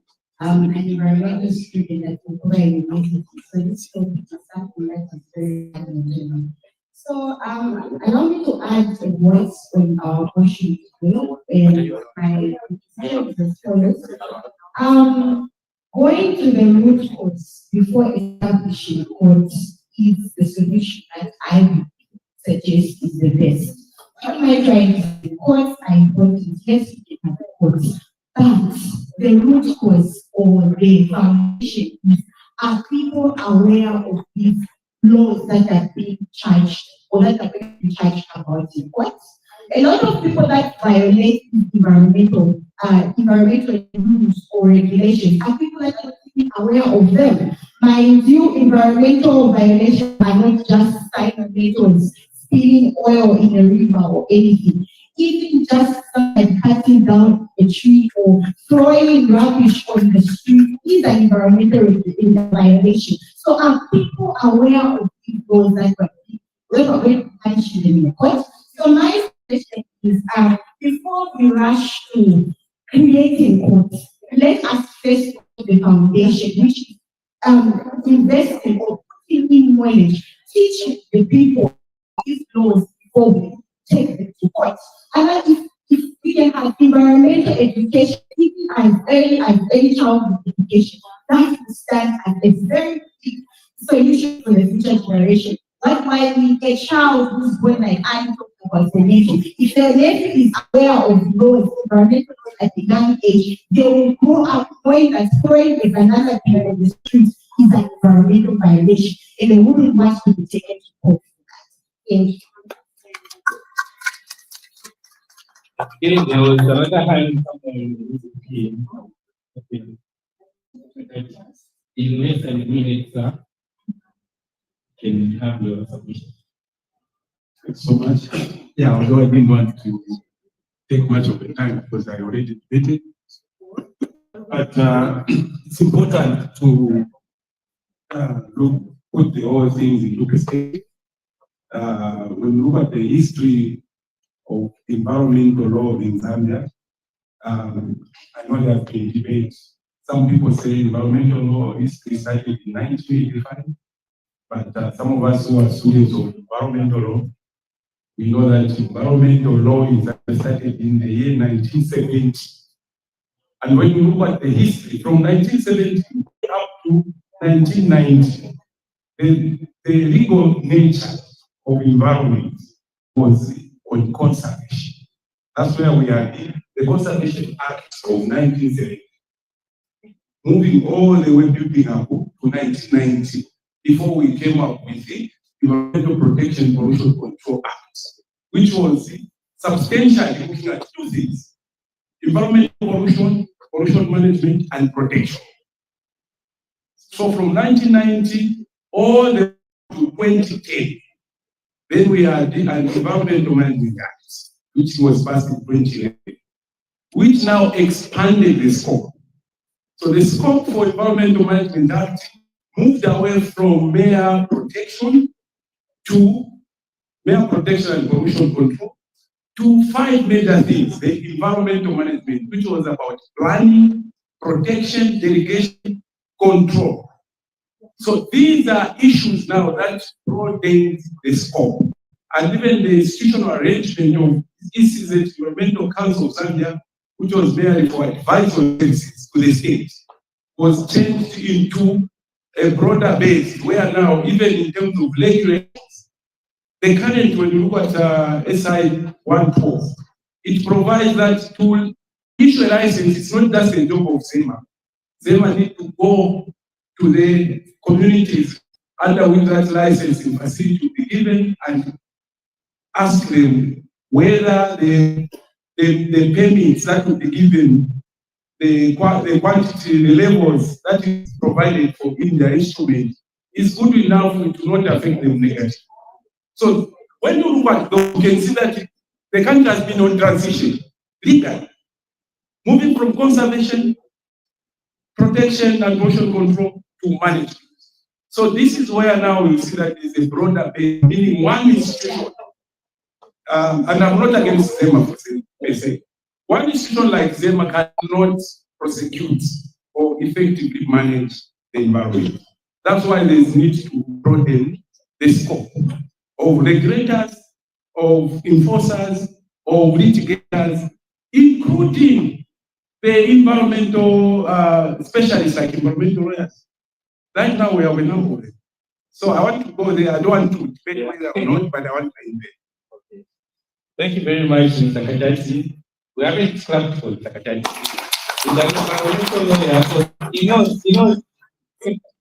I've just gotten communication. I know that there were so many hands. I wish we would go on. It's very interesting, but the results are in. Results are in.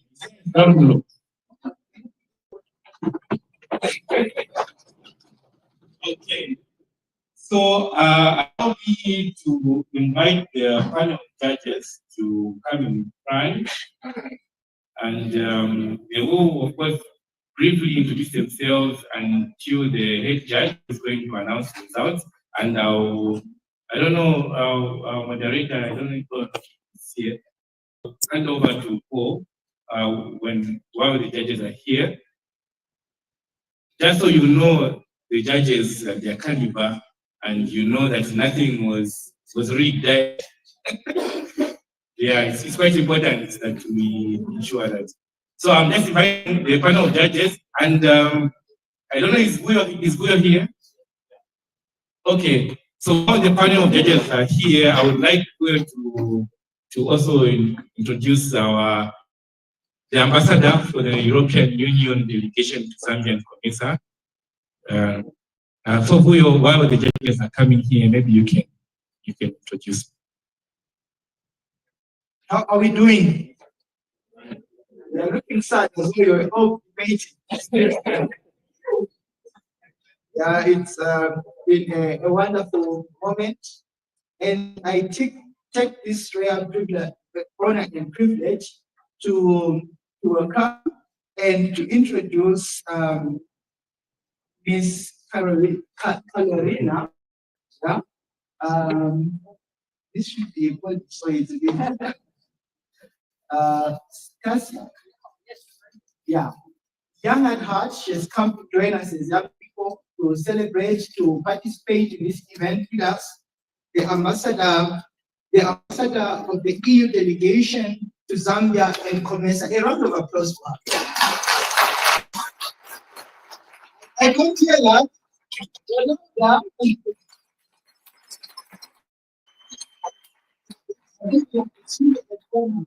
You found time to do that. Thank you so much. Mr. Moderator. I think as announced to ask the head judge to lead the introduction of the judges. Thereafter, you announce the results. I think I'll let my team. Okay, so you've heard who I am, Karina Stasha. I'm very pleased to be here today with you. But I will, so what are we supposed to do? Present our, you will be the one presenting the results. I'm not going to spoil the secret. Thank you so much. I'm Adam Taka from Transparency International. Thank you. Thank you so much. My name is Agai Nyape, the Acting Executive Director for Center for Environmental Justice. Thank you. Thank you very much, beautiful audience we have here today. To the panel, before I introduce myself, I just want to say to all the debaters, you are all winners. You are all winners. My name is Mwambe Aida Koplande. Today I'm here in my capacity as a representative of the Law Association of Zambia. So it's been a pleasure to be with everybody here. Thank you. Okay, now the moment of truth. Patrick Zulu, the Zambian Institute of Environmental Management, legal officer.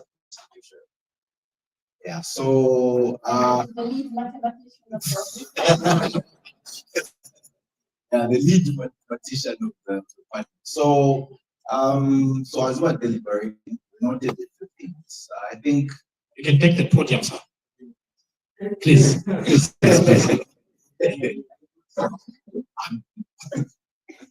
need you for confidence. So there are a few things that we noted. I think there's still some movement that has been from both parties. There are a few points that we're expecting that bring out, but unfortunately it didn't come out. So I think due to time, I won't exactly point them out. Then the other thing that we noted was the evidence that being brought up. There's an instance where you put a cover saying Zambian environment, and then inside there's just a sheet with a sentence saying, we don't even know, there's no source, there's nothing there. I think we need to looking at, it's the people, like I think the moderator stated, when you look at the criteria of the people, that's quite a long time. Researchers, with people that have been doing, the Association of Zambia is in town. So they've got what they call authority. So when you're in court, they'll ask you, what's your authority? And you need to state it. You need to have evidence, it needs to be there. Say, okay, you need to move the court. So judges, unfortunately, that's an instance which is somehow very unfortunate. But again, like she had stated, it was a well-spirited argument. We got, again, it's always a learning experience. We got this, culture. There's also this that happens. So we also learned something, but again, kudos. There are no winners, there are no losers. At the end of the day, the message that we carry as we leave this case, isn't it, ladies and gentlemen? All right, so now is the moment of truth. Yeah. So I'll start with the speakers. Our second guest speaker, I don't know if I'll pronounce this the way it's supposed to be pronounced. Yes, our second guest speaker is Jacques Mwale from the University of Zambia.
So as this is being done, we will also just ask one of the members of parliament to just join in the award giving as well. This is very important. Please, your hands together as we invite Honorable Temple from FERA.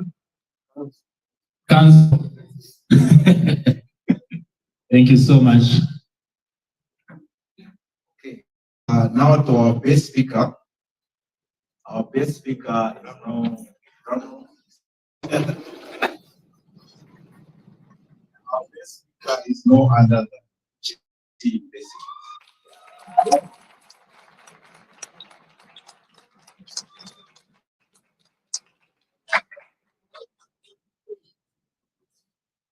Is that the noise you're getting from the state of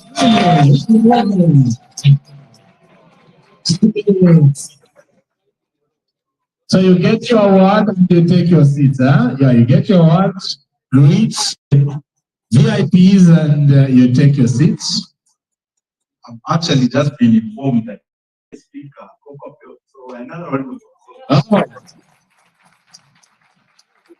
Congratulations.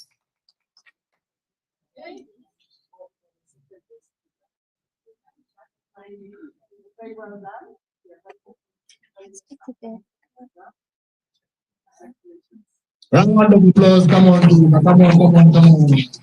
Thank you. Okay, now the movement. Like I said, it was a well-spirited lot of points came out. So the team that came out second at 1,470 points. The second was best team actually at 1,507. So that was close. So the winners. Oh.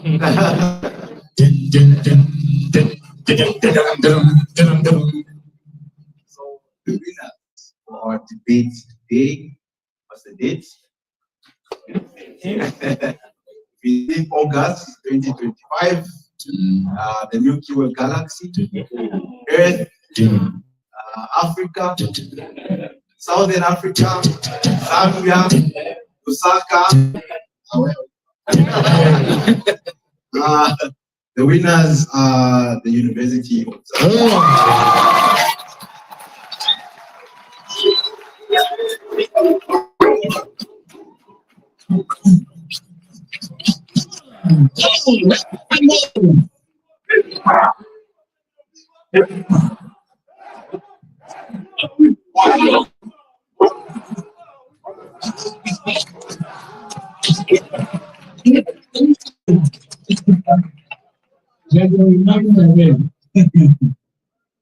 Okay, finally. And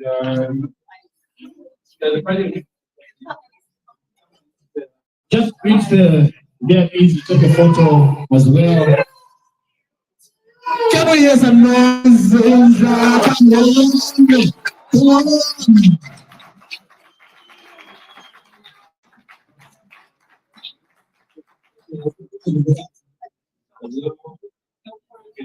Just wait to have a photo with Gonza. Just pause for a photo. Yakusungama photo ya CV, okay?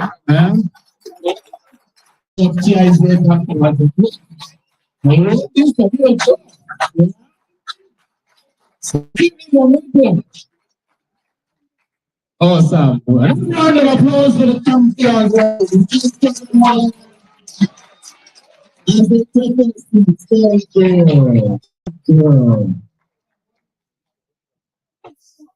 Thank you. May go back to your seats now. Thank you so much. Some noise,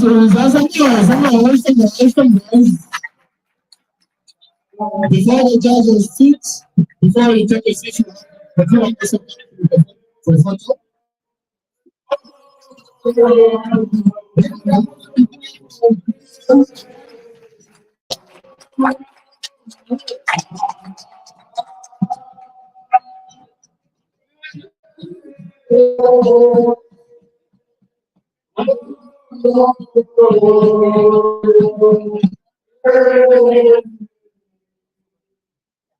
Yep. I thought it's continuing.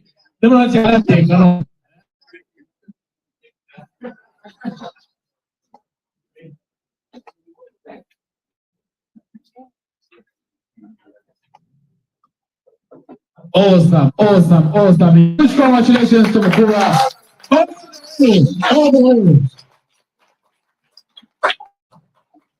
A round of applause for our judges as they take their seats, ladies and gentlemen. Thank you so much for the great.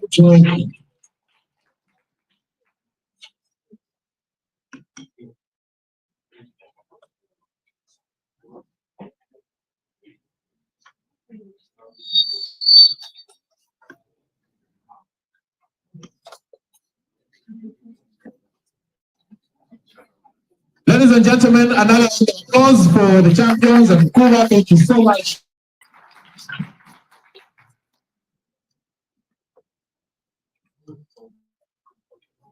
Those days, after writing grade 12, we used to be taught that you write something, is it testimonial? That's what you use when looking for jobs. This short number like this at university level. This is CV already.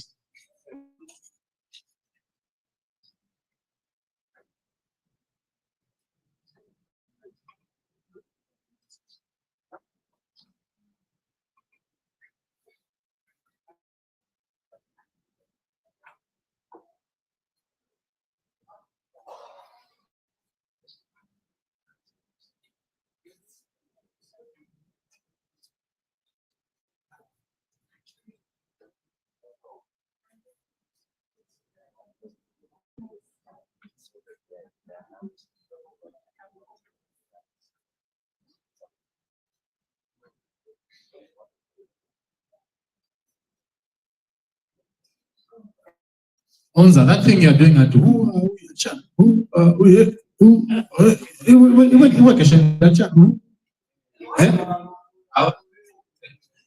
was even expecting the noise.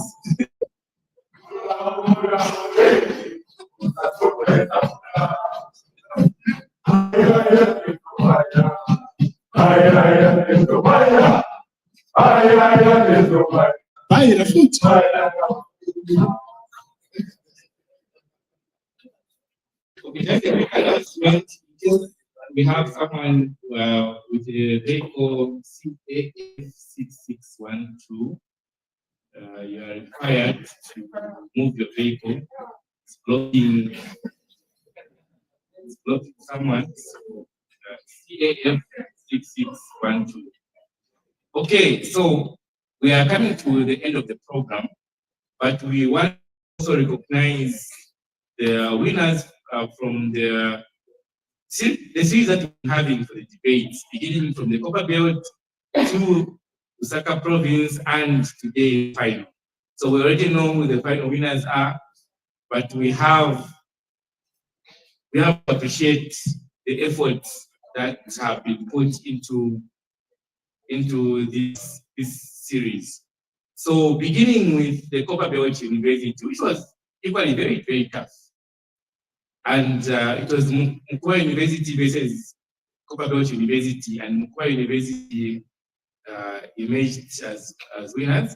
So I would like to invite the patron from Mukuba University and the representative from the debates society to come and receive the trophy for emerging as winners in the Copper Belt round. Together with the best speaker, who apparently is also the best speaker for today's session.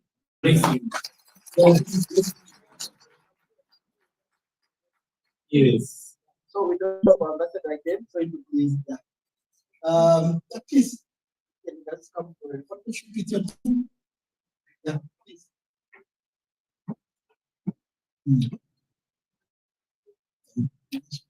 Okay. So it's a double trophy for the best speaker blessings and the Mukuba University for marking the trophy. I said bagging, it's Gen Z language for us, maybe for some of the baby boomers, not as I want a baby boomer, but in case we have. Yeah, so secondly, we have also awards for second best speaker from the Lusaka round. Second best speaker, if I'm not mistaken, was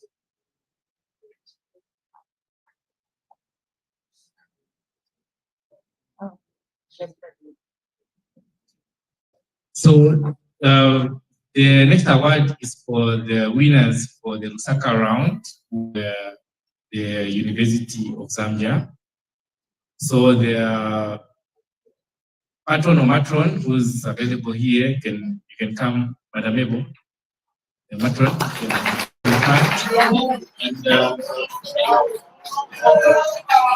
And just president, you can come and receive the award on behalf of the University of Zambia.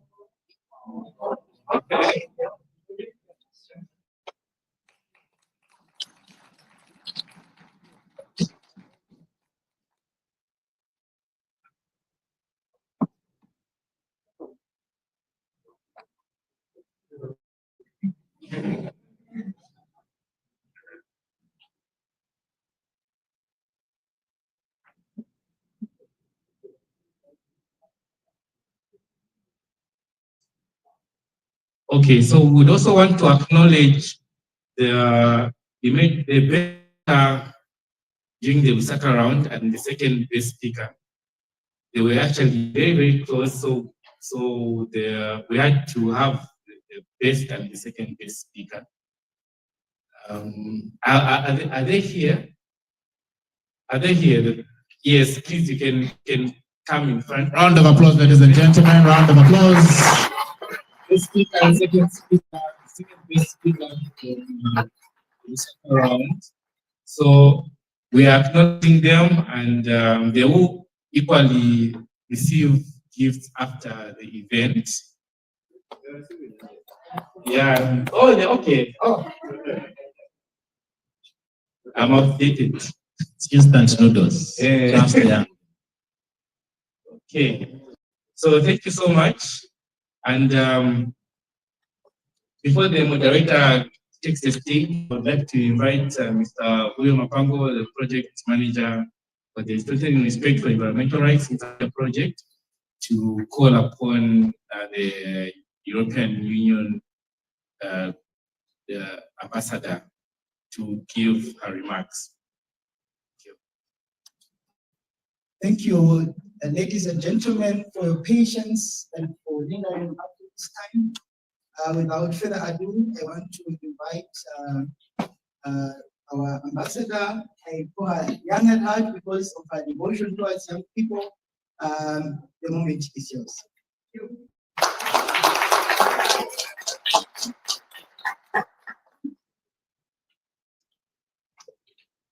Thank you very much. I should say members of this August House. What an impossible task to have closing remarks after such a lively debate. The quality was just incredible. So congratulations to all of you, each one of you. Amazing talent I have discovered here. Very convincing arguments, very engaging style. It promises high for the debates in the next in Zambia. But it's very heartening as well to see so much engagement, so much commitment, so much knowledge as well. So good references and reference seeking and bringing it up so confidently here. It's really heartening to see young people who care about their environment, who care about their planet, who care about the future. So I won't say many words, but I just want to express how humble the European Union delegation is to support this event, and how heartening and inspiring it has been to be here with you today, to hear from you your ideas. You discussed the creation of environmental court. I will not comment. I leave the reflection and discussion to each one of us to reflect on what could be the best solutions for Zambia to ensure the environmental protection and to ensure that the development that the country needs and the trajectory on which the country is does not happen without taking care of the environment for you, for your children, even in the future. So it has been an extreme pleasure to be here. I would like to thank the organizers of this debate, and also thank my fellow judges for very pleasant moments spent together discussing and being inspired by all of you. The protection of environmental rights in Zambia is becoming increasingly crucial, and particularly as the mining sector continues to expand in Zambia. So while, as we heard also in the panel before the debate, while mining brings a lot of opportunities to the country's economic growth, it also brings significant environmental and potential health challenges for local communities. So enforcing environmental laws and regulations is really essential, not only to safeguard Zambia's natural resources, but also to uphold every citizen's constitutional right, like you rightly mentioned in the debate, to clean and healthy environment. And strengthening these protections is a critical step to achieving a truly sustainable development, sustainable for the future, mindful of the environment. So I'm very pleased that the European Union is working on these priorities every day. We have a strategic partnership with the government of Zambia on critical raw materials.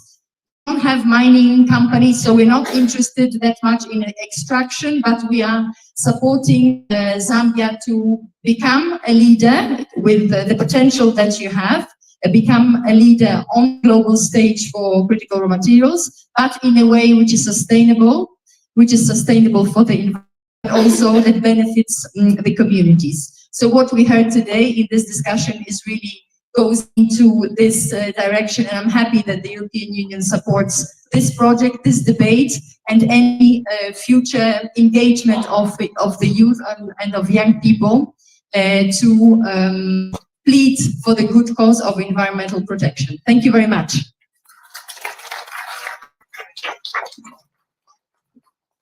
Another round of applause, ladies and gentlemen, for Ambassador. Thank you so much for wrapping up a very interesting day. We do appreciate, and also for the audience for being a wonderful audience. A round of applause to ourselves. You've been wonderful, patient, and following through the discussions. We do appreciate your participation as well. Ladies and gentlemen, this is where we come to the end of this engagement. We appreciate everyone for their patience and, of course, for your attention and for following through the conversations. Once again, congratulations to the students, University of Zambia, as well as Mukuba for a spirited fight. But also, like one MP mentioned to me outside, these are sound debates we are hearing from the students, sound debates. So if you're able to impress lawmakers, you did an amazing job. So well done on that. And just as we go, please take note, all the students from the universities present, please see the registration table outside for logistics. Just remain behind. As a matter of fact, just remain behind. You'll be guided on further logistics. The lunch is ready. I think there's someone moving away from lunch to the past 16 at Shan. Hey, at 16. We couldn't find a better for that meal that we did at 16. But yes, it's almost getting to 16 now. So our 16 food is ready. It has been ready for us from 1 p.m. And please, just as you walk out, you'll be able to see the food there. But you still have to go to the restaurant to take your seats. But the food is right in front of the door. Once again, thank you so much. I've been your moderator. My name is Oshingongo Konapeti.